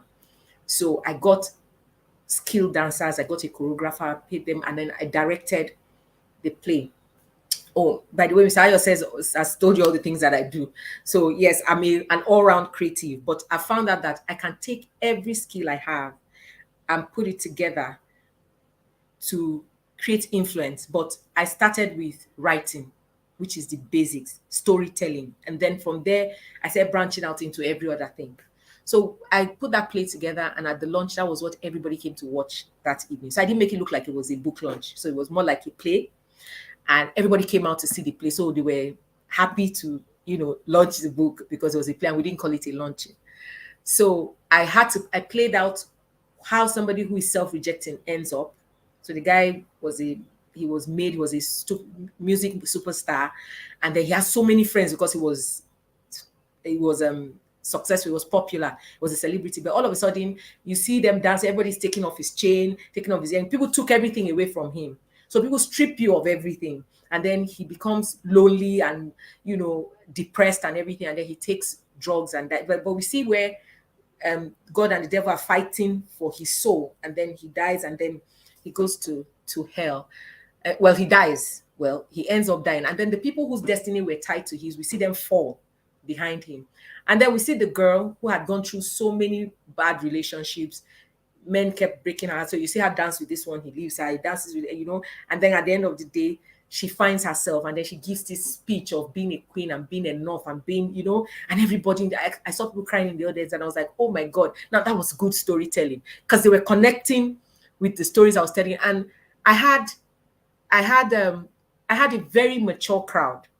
That's even the funniest thing. Even though I had the youths play the part, I had a very mature crowd. I had people from the UN. I had, people from all walks of life. And I saw women crying, watching this. I saw men so wrapped in it, like, and then she gives this speech, and then, she finds herself. And then we see the people whose destinies are connected to hers, or they don't have this dance and all that. And people could connect with it. And I woke up in the morning, I had over 60-something WhatsApp messages about the play.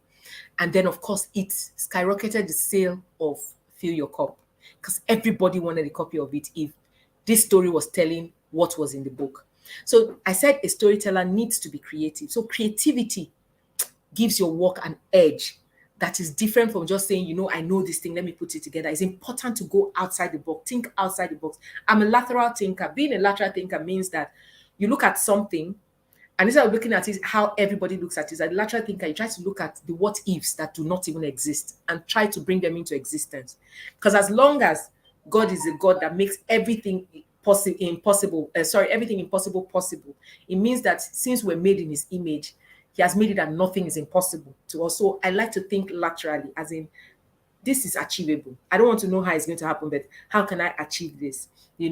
And whenever I see the way people connect emotionally with my work, I know that I'm adding value. That's how you know your work is adding value. You must work so hard to trigger emotion. It's important. And you trigger emotion when you're being honest. That is when you trigger. Be honest with the truth. You trigger emotions.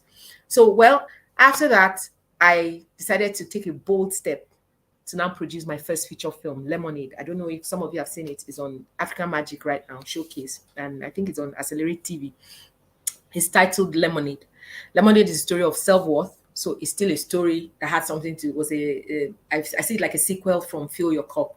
So it's called Lemonade, story of self-worth. A lady who goes from not knowing her worth to finding her worth. And honestly, since the movie came out, I have made more valuable connections than even money.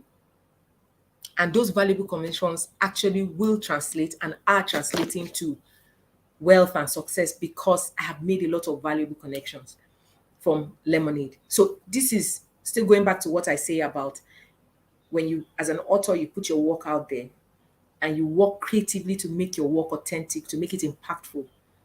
It opens doors for you. It gives you valuable followers, and those valuable followers open doors to networks that you haven't been exposed to before. That's what it does for you. And that's how you position yourself. So it's important to put a lot of work into your work. A lot of people just say, oh, I'm a writer and they stay. You need to educate yourself. It's important. You can't know everything. You need to educate yourself. You need to look at how you can be versatile. Not just being an author, okay, I write books and that's it, you stay at home. No, be versatile, be able to teach, be able to speak, be able to train, be able to develop content, be able to do different things that can, people can call you for anything because they've seen that you're an authority on something. So it's not just about writing. You have to now start branching out and educating yourself to be good at every other thing opportunity that can come out from writing. Because one thing with writers and authors is that you have multiple streams of income. Once you get your work to put you on that platform, people will call you for different reasons. Right now, I get called to train. When people get jobs to train brands, I get called to train for people in creative thinking and storytelling. And that is because people have read my work and know that I still get ghostwriting jobs. People say call me to write their books for them. Is one of my streams of income as a writer. And then when I do the work, and the same people recommend me to somebody else, oh, she writes, and all that. And then sometimes when it creates network for you, and then you're in that community, they start telling people what you do. Oh, she writes. Oh, she does this. I've gotten different type of jobs, consultancy jobs, writing jobs, just from being in the community of people who were inspired by what I do and have become loyal to my work. So I get all sorts of collaborations come up. Some of them I'm not paid for, and I'm okay with it. I'm not paid for it, but it's I'm adding value, and I end up getting those people add value back to me, and then eventually, at some point, it begins to pay off. I also started a web series because of the books that I write, and I started breaking down the books into smaller chapters and then putting it in web series, because you have to understand that you have to have foresight to understand that some people will not sit down and read a whole book. But when you break that book into little snippets and you put it online, there are people who will go and listen to it and get what they need to get out of it. It shows your versatility. So I started my mini series, the 100% Joy mini series. And I'll tell you something. When I shot the first episodes before I went on set to shoot my movie, after the movie came out, of course, with COVID and all that, I couldn't go back on set. And then I've been struggling to get back on set while I was writing my dad's biography. But you see, one of the contacts I made from my work, one of the contacts that my work opened me up to, now gave me an opportunity to shoot my web series for free they have this huge e-learning organization, and they have studios and all the equipment and everything. And because I shoot courses and put on their platform, they said, you know what, you're doing so, as in you're adding so much value, your someone is creating a lot of impact. We don't want any money. Just come, sit down, shoot all the contents you want to shoot, and then we put it online for you. And I don't get to pay a dime. I just finished shooting another season, which they are editing, they're doing they just asked me, how do you want it to look? And their work is impeccable. So these are some of the things, that the perks that come from positioning yourself. And now I'm getting value for my work, and I don't have to pay for it. And then you get opportunities where people call you to speak in different places. Now, it's very important for you to also know how to use social media. Now, social media is a platform that we either make or marry. It depends on how you use it. So while some people might use it as a place where they put selfies, you can use it as a place where you create visibility for yourself, you make a difference, and you network or create opportunities for yourself, which is what I do with social media. I'm not so good at posting every day, but I have a way of just putting my information or putting my work out there. And some people find me through social media, and then they say, oh, we want you to be on this or want to be on that. I have opportunities to speak on, thank God for the age of virtual meetings after the COVID. So if someone in UK, for instance, can say, oh, we want you to speak on the platform for something we're doing. Someone in the US can say, we want you to speak on a platform for something we're doing. And I get those opportunities. Why? And I'm networking with people that I've never met, because I was brave enough to put my work out there. So it's important for you to be creative as an author. If you're positioning yourself for global influence, you're positioning yourself for visibility. Now, you have to be creative, you have to be adaptive.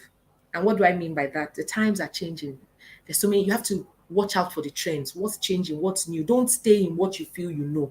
Because the honest truth is, we have, at every point in time, things are changing. The Generation Z, the way they reason is different from the millennials, is different from Generation Y and X and the baby boomers. So you need to understand how to communicate with whatever audience that you're dealing with. And for you to know that, you need to keep your eyes open and be open-minded. You have to keep up with the trends. Don't say, oh, because of this is how I was brought up. Don't be set in your ways. You have to be fluid as a creative. It's very important. You have to be fluid. You can't say, oh, no, because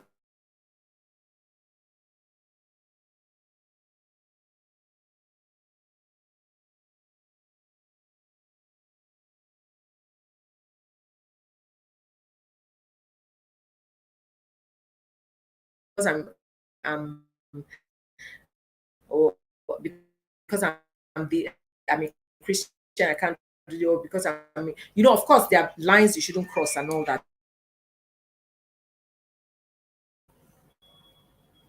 I'm so sorry. I'm back. Okay, sorry. I'm back. So, um, you need to be fluid and versatile and find a way to be able to speak the language of the your target market. Let me put it that way. You have to be able to speak the language of your target market. And then of course, you want to, you know, have global influence. Then you're going to you have to stop thinking local.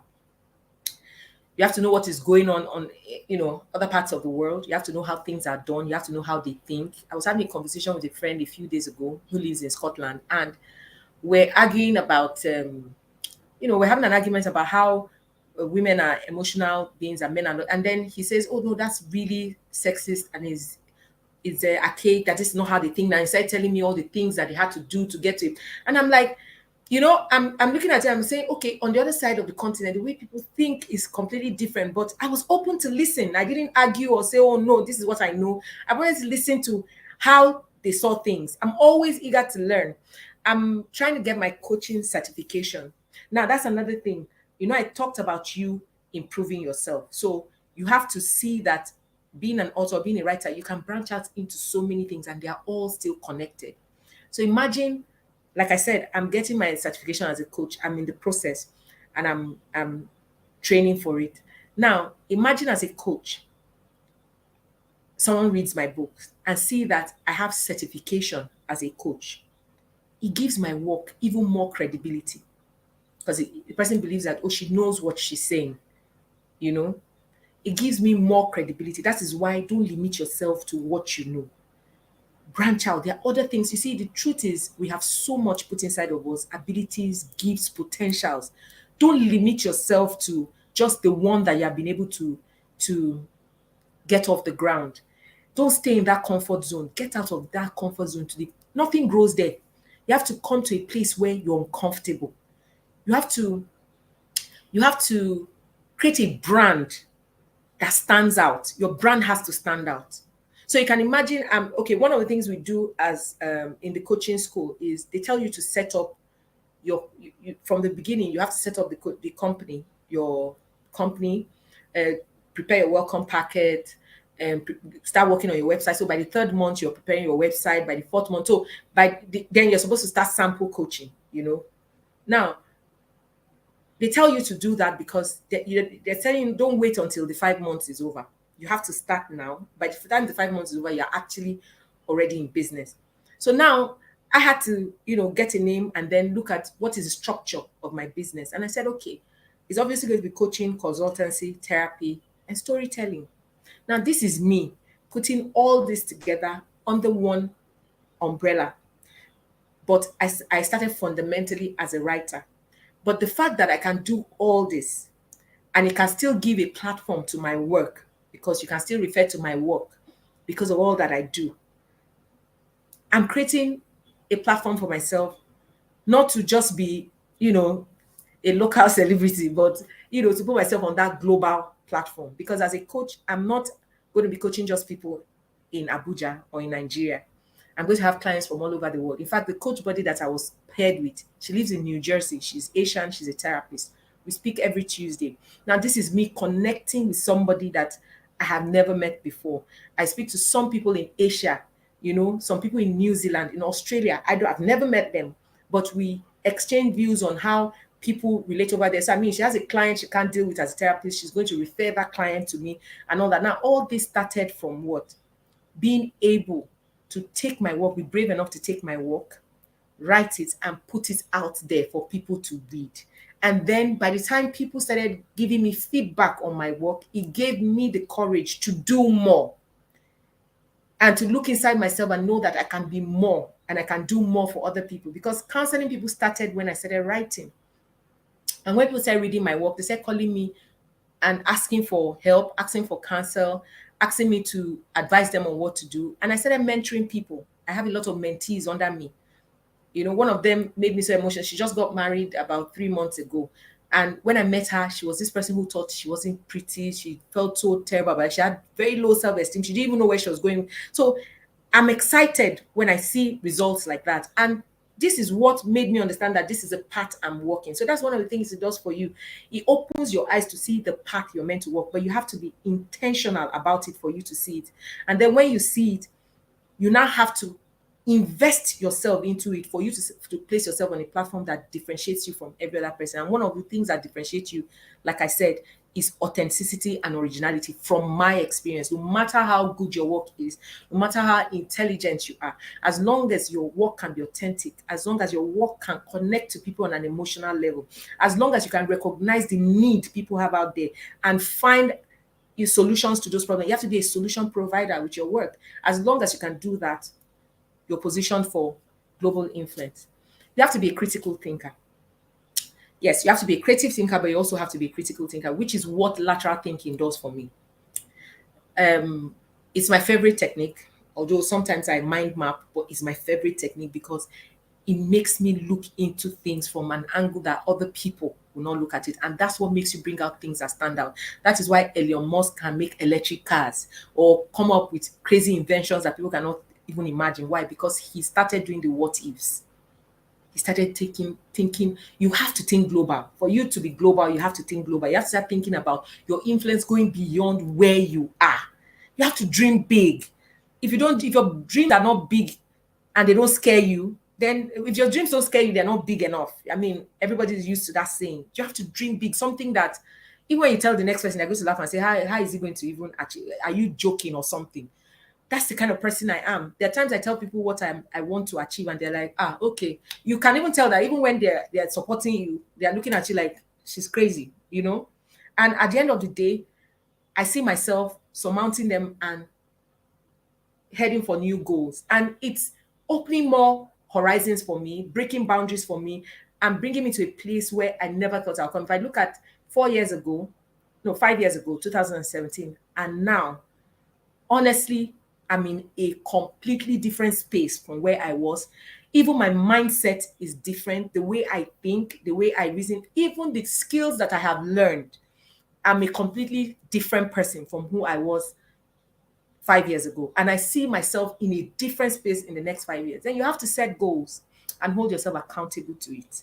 You must set goals. Every year you have to tell yourself, this is where you're going to say. For me, this year, I decided that I need to learn. I need to add more to what I know. I need to train. I need to, get more knowledge. And honestly, it doesn't have to cost you so much. We have platforms online that you can go and learn whatever you want to learn for next to nothing. You can go to Demi, Coursera, Safital. Safitalnet.com is a digital e-learning digital platform here. Even as an author, you can put your courses on the Safital platform. It won't cost you a dime as long as you have something authentic that people marketable. They shoot your course, you put it on their platform, they edit it, they put it there, and then you split your earnings. They take a portion of the earnings because they produce it, and then you've authored something, even though it's in video form. It's your course. You've authored something, it's going to be there for generations to come. You've immortalized yourself. That's one of the things being an author does for you. You immortalize yourself. So it's important for you to be a critical thinker. Let yourself think about things in the way that an average human being won't think about it. Then you need to work on your persuasion skills. Sorry. People tell me I can sell ice to Eskimos or I can sell sand to the Arabs. And I think what that means is even if somebody doesn't want to buy something, I have a way I can convince them to buy it. Even if somebody doesn't want something, I'm very persuasive.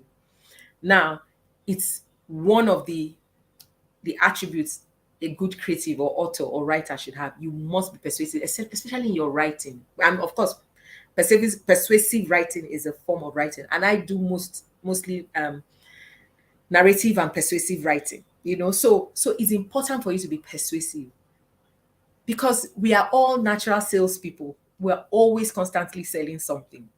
If you're not selling hope, you're selling peace, you're selling a brand, you're selling something anyway. You're selling happiness, you're selling peace. Whatever your brand is, you're selling something that's actually going to make somebody happy or give somebody peace. So you have to actually learn the art of persuasion. There are books to read.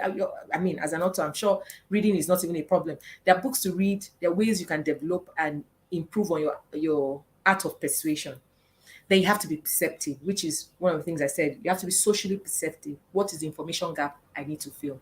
What do people need right now? If I ask you right now, what do people need in the world right now? Please, can somebody just type out what you think people need in the world right now? What do you think? Or less world is too, what do you think people need right now, even in your own community? What do you think is the greatest need of people right now? You can type while I keep talking. You have to develop your writing skills. No matter how good you are, you're never too good enough. You have to keep developing your writing skills. How I wrote School is in Session is not how Fill Your Cup came out, and it's not how You Got Served is. In fact, I had to republish School is in Session and Fill Your Cup through the Print Doctors. I had to do that work all over again, and it took me sitting down to read and adjust some of the things I wrote again, because with growth, you notice that there's some things that you can do better. With growth, you can do things better. Don't limit yourself. Don't limit yourself. Be limitless. Allow yourself, be open-minded. Allow yourself to explore new territories, uncharted waters. Allow yourself. Don't limit yourself to, oh no, this is the confines of how far I can go. No, push beyond, your limits. Get out of your comfort zone. Do the things that you naturally would not have thought you can do. Even if you're scared, do them scared. That's how I operate. I'm still very scared when I try to do anything new, but I do it scared.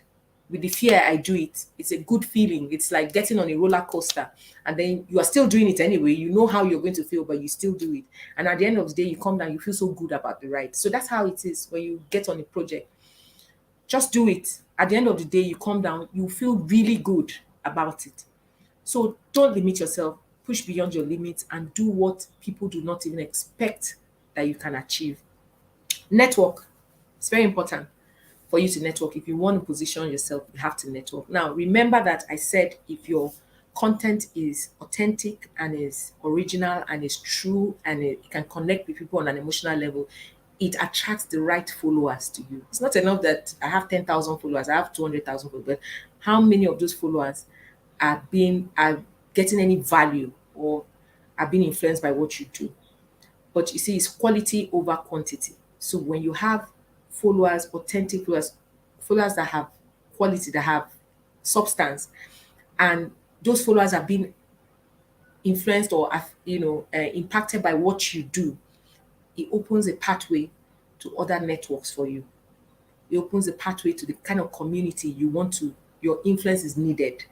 It opens a pathway to places where people can give you opportunities, where you can have access to opportunities that you never, dreamt you will have. So it's important to network. It's a very important part of, positioning yourself. One of the strategies that you would use to position yourself. And then it's important to set goals. Don't just, go through it blindly. You must set goals. You must have structure, and you must set goals. You must package your brand in such a way that people understand that your brand has structure and your brand is going somewhere. So you must understand how to, put your brand together. And that's where storytelling still comes in. Because if you notice, every brand uses storytelling to connect with people now. That's how you know about their history, what they're about, and what they have to offer. So it's the same thing. Put your brand together, package your brand. But when I say package, I don't mean the packaging that we're used to, packaging something with authenticity, with truth. Package your brand. Strive for excellence.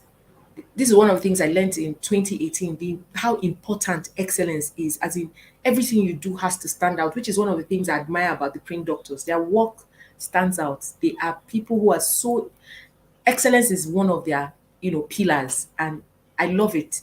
It's important for excellence, your work to speak excellence, because don't be haphazard about it. Don't feel, oh, I don't have enough money, so let me just do the one I can do. No, it's important that your work speaks with excellence. And when excellence is branded all over what you do, it makes you stand out. And when you stand out, people notice you and people want to work with you. People want to associate with you. So it's not about you, going out there and desperately looking for the connections or the networks. It will come to you. If you listen to the stories I've been telling you, I've never really gone out to look for anything. I just kept working on I just kept getting better at my work and looking for ways to create in such a way that I would stand out. I kept working on my brand and working on myself. And it has been giving me the visibility that I need. Even when I go online and I post on my platforms and all that, apart from marketing my books on my platforms and social media handles, I don't go hustling for anything. I focus on adding value. So just focus on adding value. Don't be in a hurry. Everything you're looking for will come as long as you're on the right path. Don't just keep adding value. Every day you wake up in the morning, the first thing you're thinking about, which is what will inspire you to think about the things you need to create or write, is how can I add value to humanity today? What can I do today to add value? If you finish one project, ask yourself, this next project I want to do, how can I add value and who am I adding value to this time? Just keep adding value. At the end of the day, you will find out that the value you're adding will go around and come back to you as opportunities. The Author Summit is Mr. Ayo adding value to us. We're not paying for it. It's free. We're all coming here and we're learning so much that we can go and put into our work at the end of the day. Now he's adding value, but at some point, give it another year, 2, 3, it's going to be a different ball game entirely. So I hope that with everything I've said, I have been able to get across some of the strategies I believe will help you create influence for yourself. And I'm still on that journey, and it's been amazing. So thank you very much for this opportunity. Thank you so much, madam. We really appreciate your coming tonight. Please, everyone, let us appreciate Madam Joy Idoku right now. Let's appreciate her. Thank you so much for coming. Please, let's have in the comment section. Thank you so much. We appreciate you, and we really do thank you for all you said. It was very elaborate, and people really followed. I really appreciate you so much. Thank you. And we know that we're definitely still coming to Abuja. Let our country settle down a bit. Yes. And we will definitely be in Abuja for an amazing program. We appreciate you so much. Thank you so much, Mr. Ayo. I'm grateful. Thank you. All right. Thank you so much. Have a good evening. You Regards too. to the president. We had that he returned last night. He's back. Thank you. All right, man. Have a good evening. Okay. So that's it. How many of us enjoyed that session? I mean, she is just an amazing woman. She writes, she speaks well, and she commands a lot of influence. I really appreciate you all. So we are now here for the finale. And this time around, I will be the one sharing 5 businesses you can start. Okay, 5 businesses you can start, even if you don't have a physical location as an author. Okay, this one you don't want to miss it. You don't want to miss it. Okay, you don't want to miss it. How many of us are still here? Invite your friends. This is not the type you should miss. Okay, please invite your friends. This is not the type you should miss. Okay, good evening. My name is Ayodele Badon, and I'm the founder of Friend Doctor Africa. And trust me, I am going to be sharing something with you. If you know anyone who does not have a job, if you want to increase your income, okay, if you want to increase your income, or you know someone who does not have a job, or you don't have a good paying job, this is one thing you should listen to right away. You're going to spend the next few moments with me, and you will not regret it. Let's have everyone come in right now as we come to the end of this session. So just give me a moment and I will be right back. Okay, let me just let me just start right away. I will be sharing some things with you, but please let us fill up the room right now. Let's fill up the room. Right now, because it promises to be interesting. And I'm still in the mood, okay? I'm still in the mood to share. So I think somebody got 10% discount already, and I told you that anyone who is getting ready to publish their books, this is the time. Get ready. This is the time. Please get ready, and I will be with you in a bit.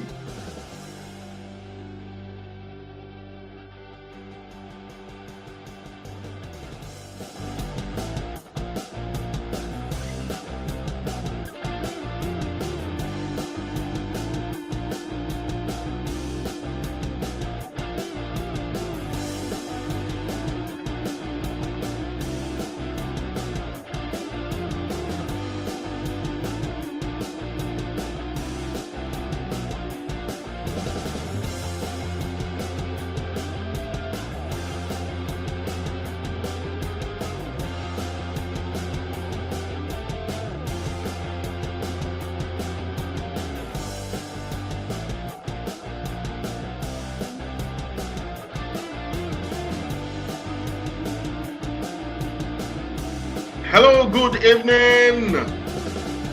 Welcome to my session, and I'll be speaking about 5 businesses you can start as a published author or as a writer, even without a physical office. All right.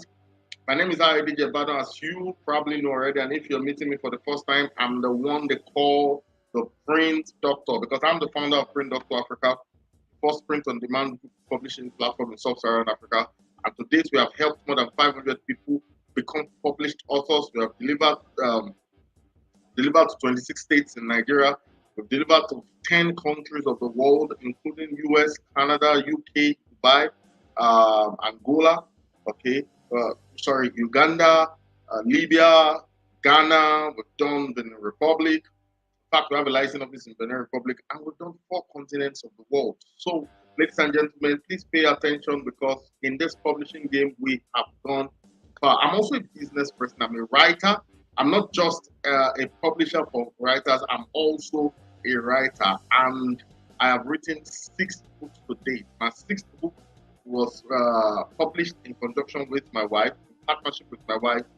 Last year, as we celebrated 10-year anniversary, I've written 6 solid books. And you should, so I'm part of you. I'm not just your publisher. I am a writer and I'm an author like you. But most of all, I'm a businessman. And that's why I'll be rounding this off with business, because this really is about Authors Business Summit. And it's about helping authors create their own economies. Okay? We help authors create their own economy. So we're expanding our horizon. The aim is to expand our horizon and to make us really make a living, increase our personal economies, and do great things with our skills. You cannot be an author or a writer and be unemployed. You cannot be a writer or an author and be underemployed. You cannot be a writer or an author and be confused about how to make money. So this year you will notice that we are not talking about selling books. If you want to sell books, know how to sell books, we have last year's materials. How to sell more of your books, we have last year's materials. Follow us on Instagram, like our page on Instagram, and you will see how to download that book for free, ebook for free. We have an ebook that we're giving out, the compilation of the symposium that happened on the 3rd day this time last year when we had the Authors Business Summit. So wherever you are, if you know anybody, send them to us right now, because it's going to be an amazing time. Thank you so much for welcoming me. I've been the one asking you to welcome other people, but people are clapping for us right now, and I really appreciate it. Before I go into my session tonight, I want to quickly make this announcement. We've given out 10% to someone already, and we're going to give out another 10% to one other person before the end of this evening. However, I shared with you, if you visit printdoctorafrica.com/bookwork, there are 3 standard packages there. The one for 120 with the rate 120,000. Before this weekend is over, if you take it, all right, if you take the 120,000 naira package, I'm taking out 20,000 naira from you, and you get to pay only 1,000. 100,000 naira. The one that's 180,000 naira, I'm giving you 30,000 naira discount, and you only get to pay 150,000 naira. And the one for 350,000 naira, if you pick that same the platinum package, you're taking out 50,000 naira. I'm taking out 50,000 naira because you are here, and you get to pay only 300,000 naira. Please visit printdoctorafrica.com/bookwork, BOOKWORK, to see the details. Now let's go into what I have for you this evening. Now, before we start talking about how many the 5 businesses you can start as an author. There are so many businesses you can start an author, but I'm choosing these 5 because I believe that your best chances of succeeding are in this, and without a lot of stress, okay?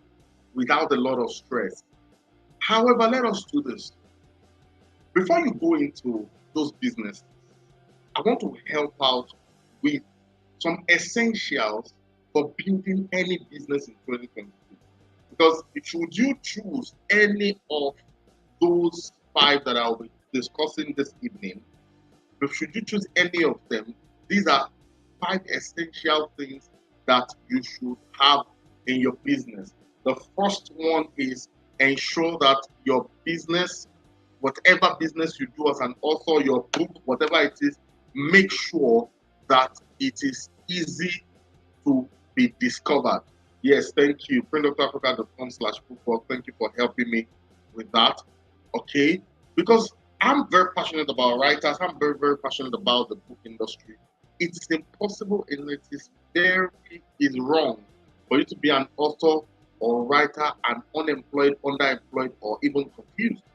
So there are 5 things I want you to do. The first one is make sure that your website is easy to discover, or not just your website, your business is easy to discover. So your presence online, your website.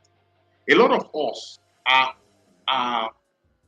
we are tied down to social media. Okay, we think that the internet is equal to social media, and it is not so.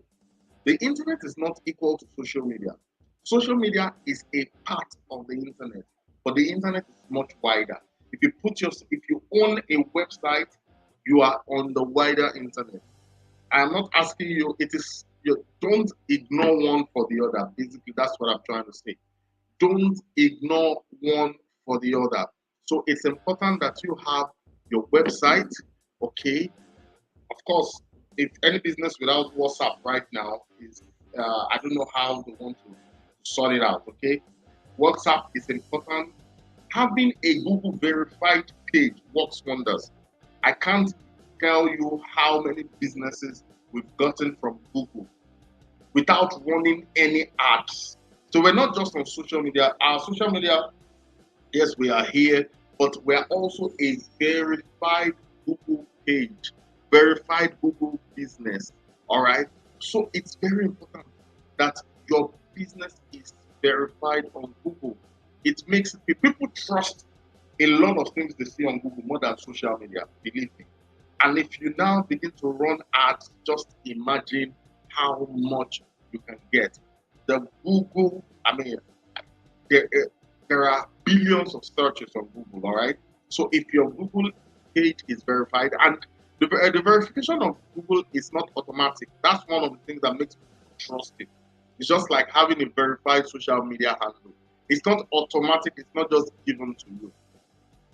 When we got verified, somebody called from Google office. Yeah, somebody called my number from Google office, I think somewhere in Europe, asked me to switch on my video, and they wanted to see if we had a physical location. All right. So if it's your room, make sure that you have a banner there. Make sure you have something to just show that you are a true business. It doesn't have to be a large thing. So make sure your business is verified. And then, of course, we're all on social media. You're watching this on social media handles as well. Make sure your social media handles show what you have. Your bio, if you're on Instagram, one of the things that I found very fantastic, on Instagram is that if you have great stuff on your bio, people can get to know a lot about you without necessarily disturbing you with asking you questions that you should have answered on your bio. So for me, I speak with, or I chat or speak with hundreds of people, on a monthly basis, and it can be overwhelming. And so a lot of things, what we've done, many of the things, what we've done with Print Doctor Africa is that on our bio, you see some of the things we do very clear. You don't bother to, when you come into our inbox, you start with business. It's not to ask, what do you guys do? There are some Instagram handles that you don't even know what they do. All right? What are the links? So for some of us, for a business like Print Doctor Africa, we have many links to join the Print Doctor Africa Online Training Center, links to our website, links to getting free books. We have 2 free ebooks that we're giving out. So many links like that. So we use something like linktree.com. I mean, link.tree. Let me see if I can put that on the link. Yeah, I think this is it. Link. It helps you to have, yeah. Please let me just verify this. Okay, so I'm correct. I'll drop it right now. Link. So if you have this, you can have several links. So it's only your link tree that shows up. Basically, I will show you an example of ours, okay, that you can visit. If you visit ours, you will find a lot of things on it. Let me see. Okay, I will share it with you right away. You will see all the links that we have. Let me share my screen so that you will see it. You see all the links that we have. Okay. Yes. So you see it. Can we see it? That's it. So you can see several things that we do. You can register for Authors Business Summit, visit our blog, see our standard publishing packages, print your book on demand. That's it. Get the free ebook, How to Sell More Books, the one I talked about earlier. Download your free ebook. Okay, publish your book without stress. Join the Print Doctor Online Training Center. Make money through that referral. Download the Print Doctor app, mobile app, and then use our ebook service. Okay. So it's very important that you use that as well. If you use that, it will be, you can use this link tree profile on any of your, excuse me, on any of your social media handles, okay? So that you can capture so much. If you use the link profile directly, you can only use one website. But with this kind of service, you can capture so many links, and it is free. There is that paid version, but at least it captures what we do, and it is free, absolutely free to use. Okay, the second thing you want to do, I believe, are essentials for building any business. Before we get into the crux of the matter, I'm still discussing this. okay, is build a list. Excuse me. Excuse me. So just before I came up right now, I sent a mail to my 2,000 people, okay? And you probably saw it. It's a list. Some of you, if you receive emails from me on a regular basis, please let me know in the comment section. If you receive emails from me on a regular basis, let me know in the comment section. It's important that you build a list. When I started building lists, I started with WhatsApp. So I throw WhatsApp broadcasts, okay? That I used to do when my business was a bit local. So I know all the people in my local environment that will send messages to and all of that. And then I took it up and took it to mailing list. Okay, the email list is a very interesting thing. It's not intrusive. Email list is not intrusive. People can choose not to read your email without any annoying notification. All right, so people tend to accommodate receiving emails from you than WhatsApp. WhatsApp is so personal.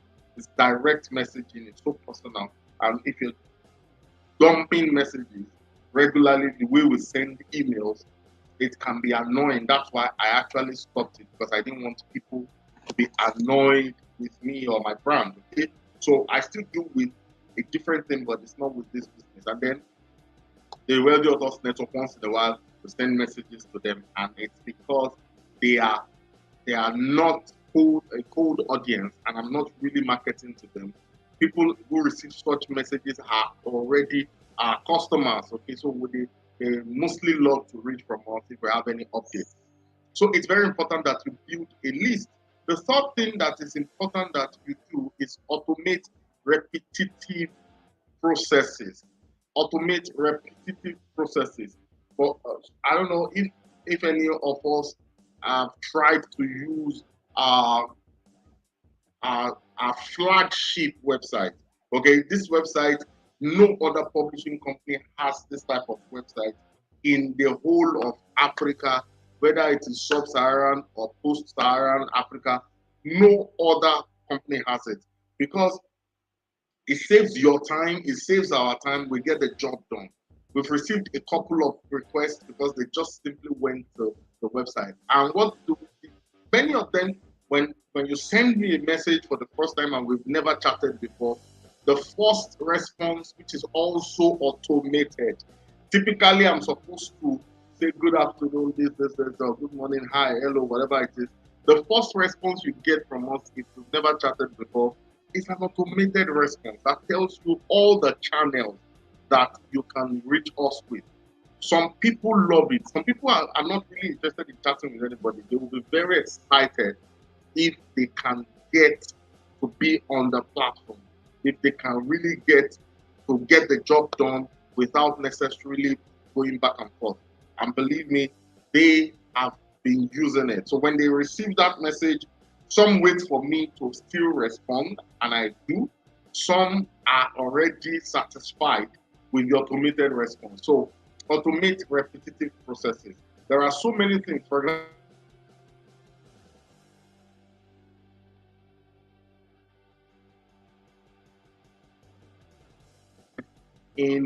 I'll talk about it on the fourth point. That message goes out to everybody. WhatsApp Business has helped us to automate that repetitive process. So I don't have to type it afresh. I don't have to look for where I copied it and then paste it back. All I have to do is click a particular,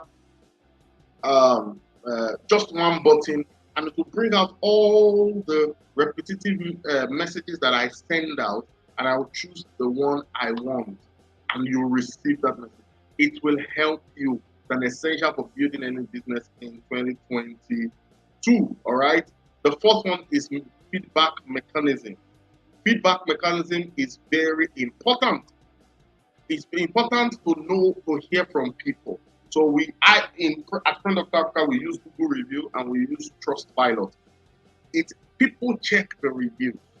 People want to know what the experience of other people have been when they do business with you.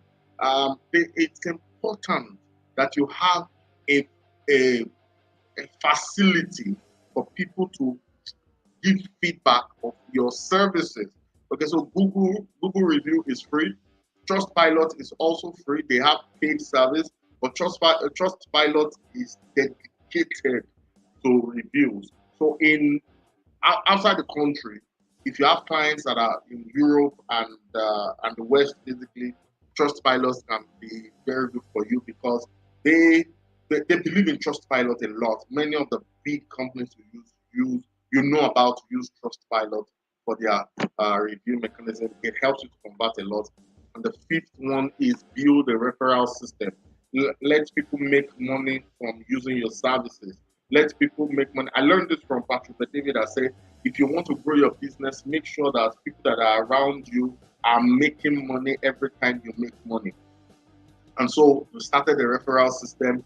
If you are a part of our referral system, you get 5% of everything that everyone you consciously bring to us. It's not open-ended. You have to sign up to be a part of our referral system to be able to enjoy this. So it's an essential. So now let's quickly go to the 5 businesses you can do as an author. You probably have had this before. This one is called ghostwriting. Ghostwriting is a lucrative business. You will be shocked. The kind of money ghostwriters make. Please listen to this very carefully. Listen to I carefully selected these businesses. I carefully selected these businesses. Look, these people make money. Ghostwriters, they make money like where I used to work. We used to make desktop. Senior men that make them, they make money like arm robbers. Yes, these people make money like drug pushers. Like I'm telling you, to write a book for someone can cost as much as 500,000 naira. Believe me. And you spend 1 month, 2 months writing it. Look, in some companies, some of their senior staff don't earn 500,000 naira in a month. Believe me, some of the companies that you adore, some of the companies that you love so much, banks, some of their senior guys don't even earn 500,000 naira a month. You can earn 500,000, 600,000, depending on how deep the pocket of your client is. Only, for ghostwriting. Okay, just know that as a writer, you are dedicated to this. It takes time. It takes a lot of mental work, but there is no work that brings money that does not bring a lot of stress. Believe me, I've been in the office all day, running up and down. So there is no business you're going to do that will not come with some form of exercise. Okay? All right? So, yes, thank you so much for the feedback. So believe me, if you take ghostwriting as a business, okay, maybe I should have defined what ghostwriting is. Ghostwriting is writing on behalf of someone else. You are the writer of the book, but you are not the author. The author owns the copyright to the book. Okay? The author owns the copyright to the book, but you, like Ghost cannot be seen. Okay, but the impact of ghosts are felt. Basically, when a ghost appears in the room, it is believed that all you're here, you will have goose pimples. I think that's what it's called. So you have goose pimples, and but you cannot see the ghost, but you can feel the ghost. That's why even in some Christian Pentecostals, when we say the Holy Ghost is in the room, we see people are healed. We cannot see him; it's the Holy Spirit. But we can feel him. So if you're a ghostwriter, they can see your work, but they cannot see you. All right, because you cannot claim copyright, and people make a lot of money. I will shock you. You will be shocked how many books you have bought from the big men of God, big entrepreneurs that are not even written by them. It is totally legal, it is totally moral, and it is totally acceptable. So do this business if you want to make some good money. Just use the essentials that I put out earlier. The second one is book consultant. A book consultant practically coordinates the entire process for the writer. So as a book consultant, you can get the writer for the person. You can contract the ghostwriter. You coordinate the process. You can contract uh, the publisher and coordinate the process. Contract the editor. You are just at the center of it. You help the writer, the author, or whoever is involved gain clarity about the project. And of course, you're not just to gain clarity, you help them make progress. People can be lazy with writing. People can be very busy. You cannot be rich unless busy. So if you are trying to work with people that are rich, they can be very busy. Your job as a book consultant is to ensure that this book project is moving on smoothly. These people make a lot of money from it. And you know the funny thing about it, you can be full-time employed and still do book consulting. I work with a lot of book consultants. Listen, the things I'm telling you are not things I read somewhere. I'm telling you, book consultants make a lot of money, and I work with a lot of them. Many of the people that I work with, in fact, these days, I hardly work directly with the authors. I work with many book consultants who help their authors get the job done. And it also makes life easier for us because when we're working directly with a book consultant, they understand our language, understand their language, the job moves on very swiftly. This third one is called transcription services. Transcription services, basically what you do is you help turn audio to text. A lot of public speakers have uh, tons and tons of recordings that can help them. If you read many of the books of these top men of God, you will notice that if you have been attending their services, you will realize that most of what you are reading, it sounds like a message you listened to sometimes in May last year because it was transcribed. It's totally legal, it's totally moral, and it's totally acceptable in the publishing industry. Okay, so if you do this, definitely you're going to be working with middle stroke high net worth individuals, people who can afford to pay for your services. Okay, so you find the right tools. You have to have the right temperament because you can't just transcribe. If the man said MMMM, you write MMMM. No, you can't do that. So you have some basic skills, some basic editing skills, and all of that, and then you give them something meaningful that an editor can help, or the writer himself can help turn into a great book. So my latest book is my latest personal book is this one, the Business Intelligence Cookbook. About 60% of it was written with transcription. About 60% of this book was written with transcription. You know why? Because I wrote this book during lockdown. I did a couple of trainings and I transcribed them. I got a transcriber to work on them, paid the person the charges, then I sat with everything and I now turned it into a typical book. You will never get that this book was transcribed if I've ever read this book. Because I worked on it. The transcriber did some basic editing. I worked on it, and then the third idea did a thorough editing as well. So it doesn't look like it was transcribed. It doesn't look like 60 to 70% of it was transcribed because I own the original thought. I was the one that taught the classes, okay? And then I turned it into a book. So I'm not telling you what I don't know. This works like fire, all right? So you can also start a transcription service company. Blogging, this part, as a writer, should be natural for you. If you are a writer and you're not full-time employed, you should take this one because this helps you to make a lot of money regardless of location. You make money without working so hard. You make money, you entertain, you inform, you educate, and then your platform can sell ads. I know someone who is doing this, who is feeding his family from this is he's married with this. I mean, he left his state, came to Lagos, and is making lots of money doing this. His name is Emenike Emmanuel. If you are interested in blogging, I want you to go to Emenike Emmanuel. I'll put his because I bought a blogging course from him, so it's not like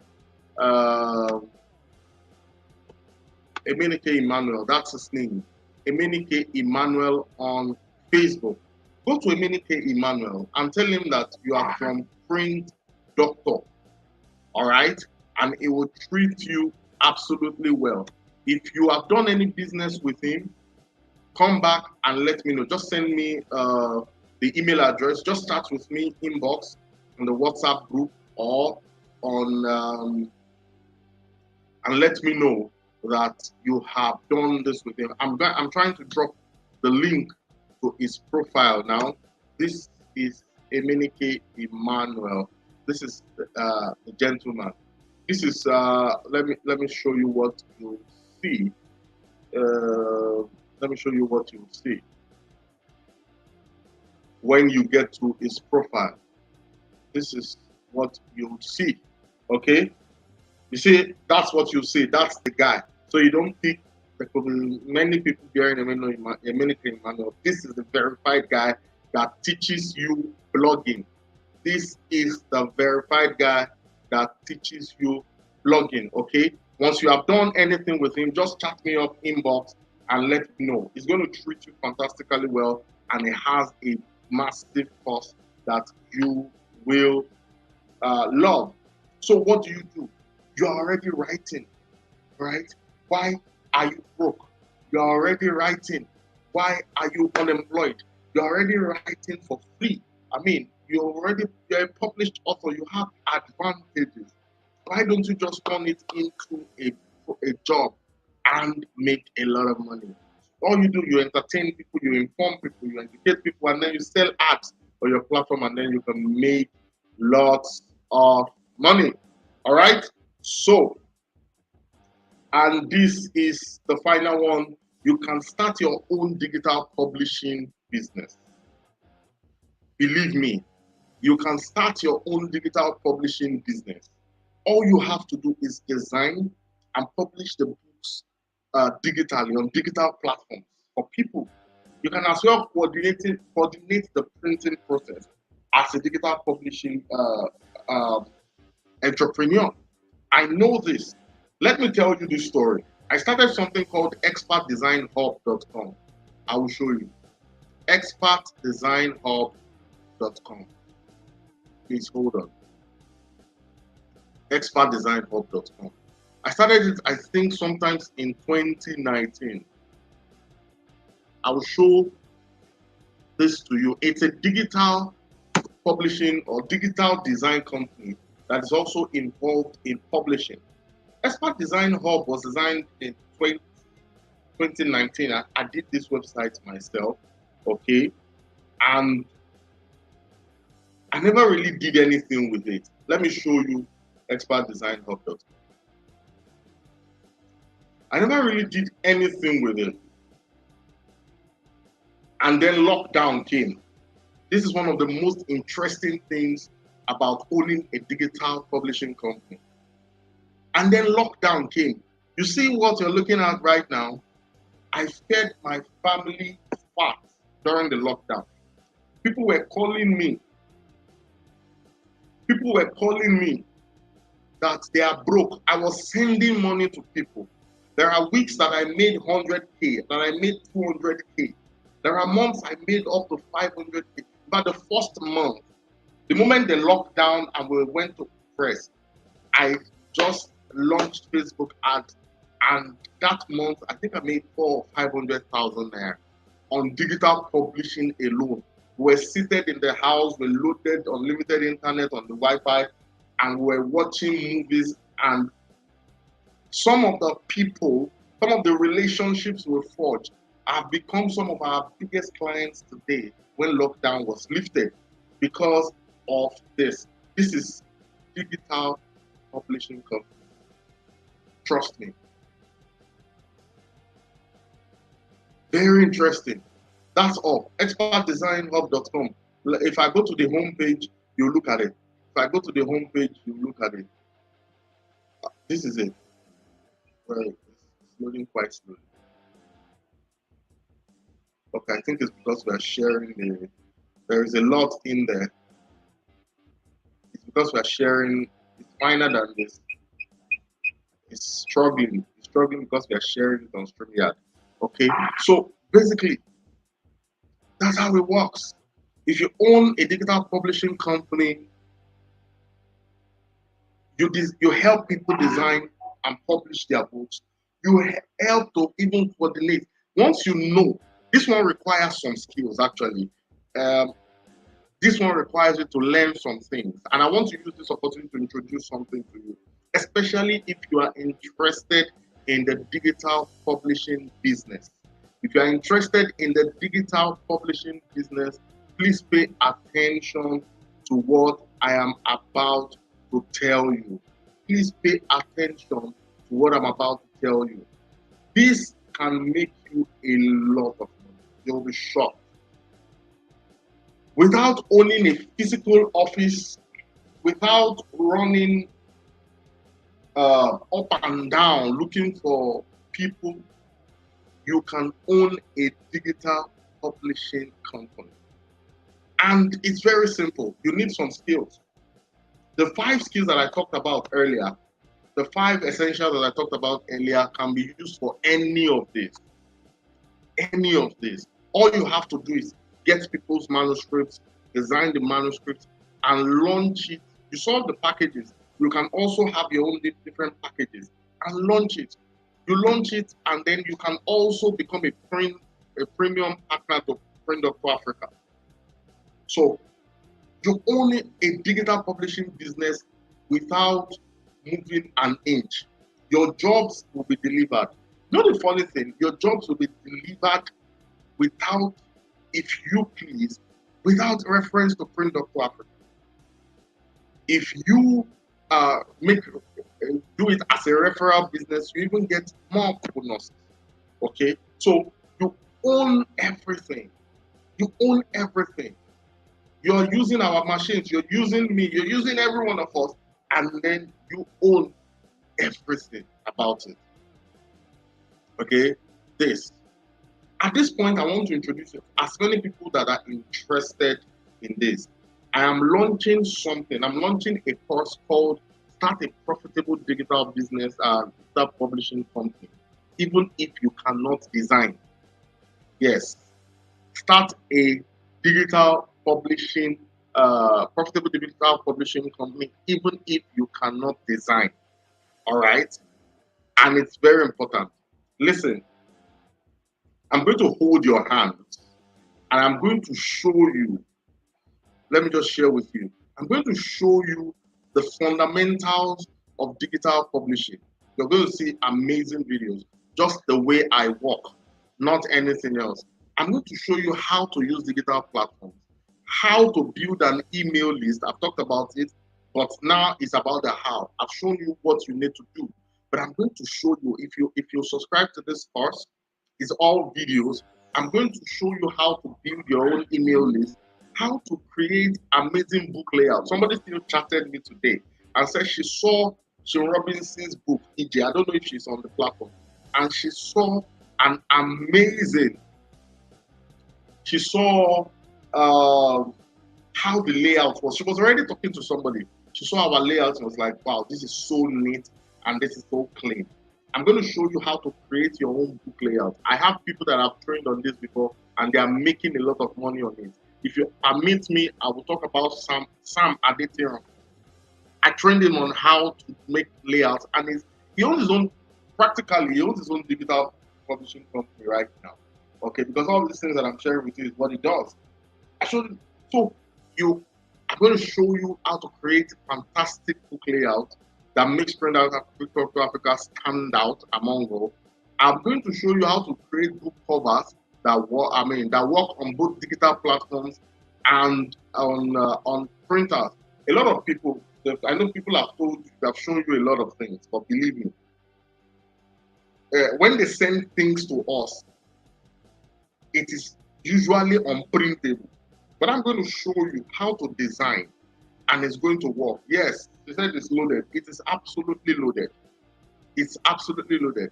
I'm going to show you how to do this. And then the extra point is that if you become a Print Doctor Africa premium partner, you are going to earn 6 to 7% of all the deals. This thing is for, this package is for this particular 6 to 7% is only for people who grab this course. It's only for people who grab this course. If you don't have this course, you get a regular 5% 5% referral bonus if you sign up. But if you have this course, I give you between 6 to 7%. That means you're going to make more money. In the long run, your investment will be, not even the long run, with one deal, you will pay for your investment. With one deal, you pay for your investment. But listen, this is the catch. My coaching, this course, I don't do a lot. Most of you know I don't do. The last time I did a course was more than 2 years ago. This is 2021. No, this is 2022. I think the last time I did a course was in 2019. So believe me, I don't just run courses up and down. We are going to get the best. And you all know that we are everybody. You've seen the speakers that came, how they talk about us. I'm not going to give you fluffy content, something that you pick and you run with it. So you cannot be affiliated to Print Doctor Africa and still be idle and not making money. Another amazing thing is that I'm going to be available for you for a whole month, email communication only. And I'm going to guide you. If you have anything, I'm going to guide you. I'm going to dedicate a WhatsApp group as well. A WhatsApp group dedicated to everyone who has bought this course, that we will have group coaching for a whole month. This course costs 25,000 from the 1st of April. This course costs 25,000 naira from the 1st of April. But if you take it between today and tomorrow, everything ends. All the discounts I'm giving and everything is for this weekend only. If you take this course between today and tomorrow, you get to pay 10,000 naira. From Monday morning, it goes to 15,000 naira pre-order sale. And from the 1st of April, it goes back to the regular price of 25,000 naira. Jale, all right? So if you are here and you want to start this, yes, it's absolutely loaded. It's absolutely loaded. It's a course that you want to start. It's not fluffy. You will just go and start making money immediately starting your own digital publishing business. Okay, and if you want to register your business, I know someone who can also help you register your business. I'm going to talk to her. She's my sister. I've not gotten any commitment from her, but I'm going to talk to her. I'm going to plead and plead. She's my sister. I've known her for more than 10 years. Okay, I've known her for more than 10 years since before I got married. So I'm talking about 15 years. So I can talk to Damilola Ayorede and she'll give you something great if she's going to register this business for you. And I think I can also talk to a couple of people that will give you fantastic discounts. So you're going to register your business. We are also going to help you and give your support on that. So how do you get this? I would advise that so that you will not forget, go straight to this and make the payment now. It's just 10,000 naira between today and tomorrow. 10,000 naira between today and tomorrow. In fact, I've not changed it to 10,000. It was 15,000 I had in mind earlier, but I've changed it to 10,000 naira now. And I'm going to change it. By this time tomorrow, it goes back to 15,000 naira. And then on the 1st of April, straight up to 25,000 naira, the value of this course that I'm giving out to you. Okay? So, with this, we have come to the end of the Authors Business Summit. It is almost 10 minutes to 7. I want to talk with you. So tell me, what have you gained these past 3 days? Please, this is not the time to go quiet on the comment section. This is not the time to go quiet on the comment section. Please, let us talk now. Did you gain anything these past 3 days? Did you, I know that you loved it, but did you gain anything? What are you going to do differently? What are you going to do differently from this month? What are you going to do differently from Monday? What are you going to do differently from tomorrow? What are you going to do differently? Let's talk in the comment section, please. I want to hear from you while we enjoy ourselves. So it is time that they will soon serve the drinks. So it's going to be digital drinks. Take your drinks anywhere you find yourself and celebrate the Authors Business Summit. The conclusion of the Authors Business Summit. As I prepare to read from you, I want to appreciate every single volunteer that has worked with us. We had almost 30 people volunteer with us, and they are the ones who have been promoting this. They've been working, they've been taking the snippets. You must have seen snippets flying all over social media. They've been working on it. If I find their names here, I will just read it out. We thank Odunayo Sunday. Odunayo Sunday works with me, and she's an intern, and our internship will be over in a few weeks. But she has coordinated this team from the very beginning, and she has also worked on. She was the one who organized this summit.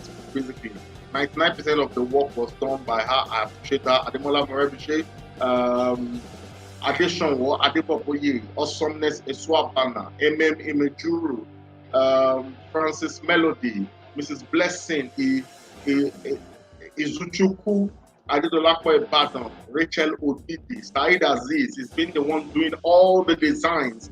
Please give very good clap to Said Aziz for all the work he has done. And so many other names that I don't have there. So many other names. Esther, there is a certain Esther, Esther the Beloved. Thank you so much. There is a certain Isaac. Excuse me. I'm going to check the names. Sorry, forgive me. I'm seeing those names. Oluremi Isaac. Thank you so much. Very consistent gentleman. Thank you so much. I appreciate you. I don't know if you are watching, but I know you are watching. I appreciate you so much. God bless you. Oloyede Samuel, thank you so much. I'm checking up all the names. Oloyede Samuel, we really appreciate you. So now let's do this. A lot of people are answering on the yes. Okay, fantastic. So I appreciate everyone. I may not have been able to mention your names, but I really do appreciate you. And every single volunteer is getting an e-copy of my latest personal book, the Business Intelligence Book. You're going to get a PDF copy. Yes, that I use this to say thank you. I appreciate you. There is not much I can give to you that can compensate for all that you've done, but I'm giving you that book for free. All right, thank you so much. So let's go. How many? Someone says, I learned there's more to my writing skill and I started taking action right from day one. Absolutely, we love to hear this.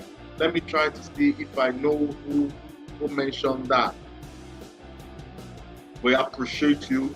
We appreciate who wrote that. Okay, now, yeah, the fire emoji. Someone else says, I will start writing my second book. Thank you, sir. That's Oluremi Isaac. I will start writing my second book. Thank you. Odunayo, Odunayo, we need to talk. There is more to my writing skill. We appreciate that a lot. Okay. Excuse me. Thank you, Adedola. You've been all shades of awesome. You said the summit has been all shades of awesome. We believe that, I personally believe that you are also all shades of awesome. This is my wife, in whom I am well pleased. It's going to 11 years that we got married, okay, and we've been friends for almost 19 years now. Thank you so very much. Someone else says, I learned today that I need to set goals and see them through, be a creative and critical thinker, be persuasive in writing. Thank you so much. Thank you so much. Someone else says, Ogunshakin Temitope says, I drank to the brim from the well of knowledge of great experts. I will finish up writing of my book about public speaking this weekend. Thank you, friend of Africa. I sincerely appreciate our esteemed speakers. They are eternally blessed. We appreciate you too for joining us. Someone says, I just authored my first book, and this summit has opened me up to a big world of possibilities. I'm pumped up to do better and more. Thank you. That's Christopher Taiwo Mercy. Thank you so much. We appreciate you a great deal. Thank you so much. Let's keep the comments coming. Linda Okafor says, this webinar has been the best for the year, and this makes us feel so good. It's also worth it. Thank you so much. We thank you that you love this webinar. And so I've given out 10% discount. If you got a quote from us today, or you intend to get a quote from us, your book is ready, you are ready to print this. I'm giving within the next 2 weeks, you have just 2 weeks. Please, 10% discount on all of that. Or if you're taking any of those publishing packages, I'm giving you 20,000, 30,000, and 50,000 as the case may be. So I'm about to round off. Don't forget this course. If you are taking this course, can somebody help me post this in the comments as well? Can somebody help me post this in the comments as well? If you are watching on YouTube, help me post this in the comments as well. Help me, somebody, one of the volunteers, help me post this in the comments so that they can take it right away. And if you prefer to make payments in the account details, I will surely provide that as well. Make sure you chat us up. All right. You can also use your account to make the payment. Take this course right now. You cannot be affiliated to Print Doctor Africa and be broke. This will open doors for you, and you can make a lot of money regardless of the where your clients are. With this one, you don't need physical office. You don't need anything. All you have to do is make this payment right now. 10,000 naira between today and tomorrow. It goes to 15 on Monday morning, and by the 1st of April, it goes to 25,000 naira for being double.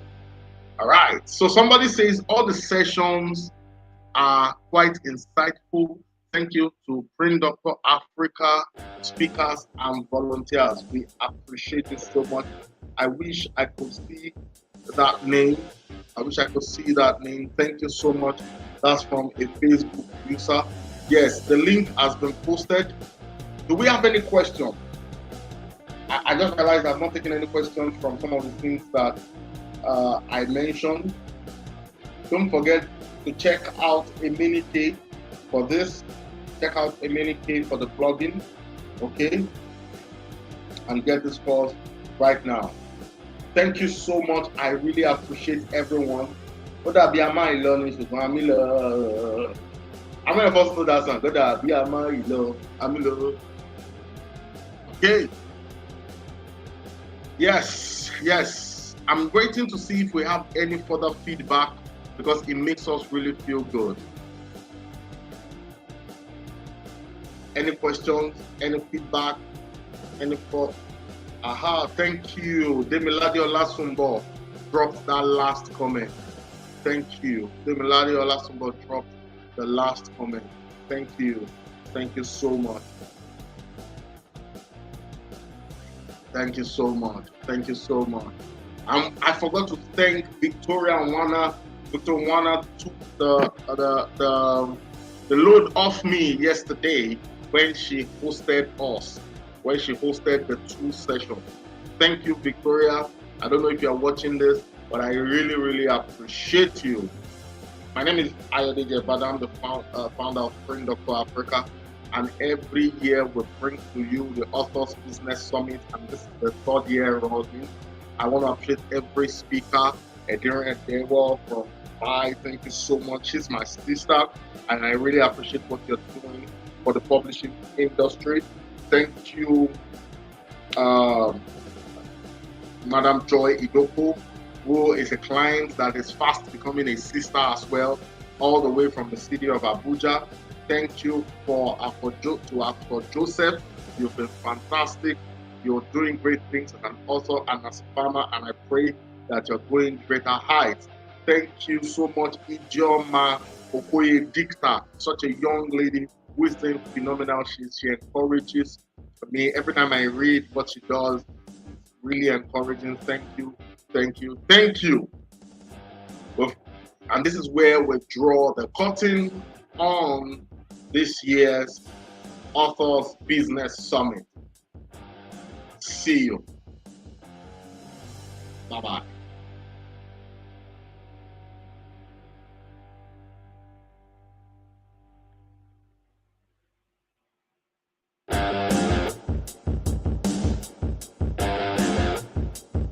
Can you still drop your comments? We are still...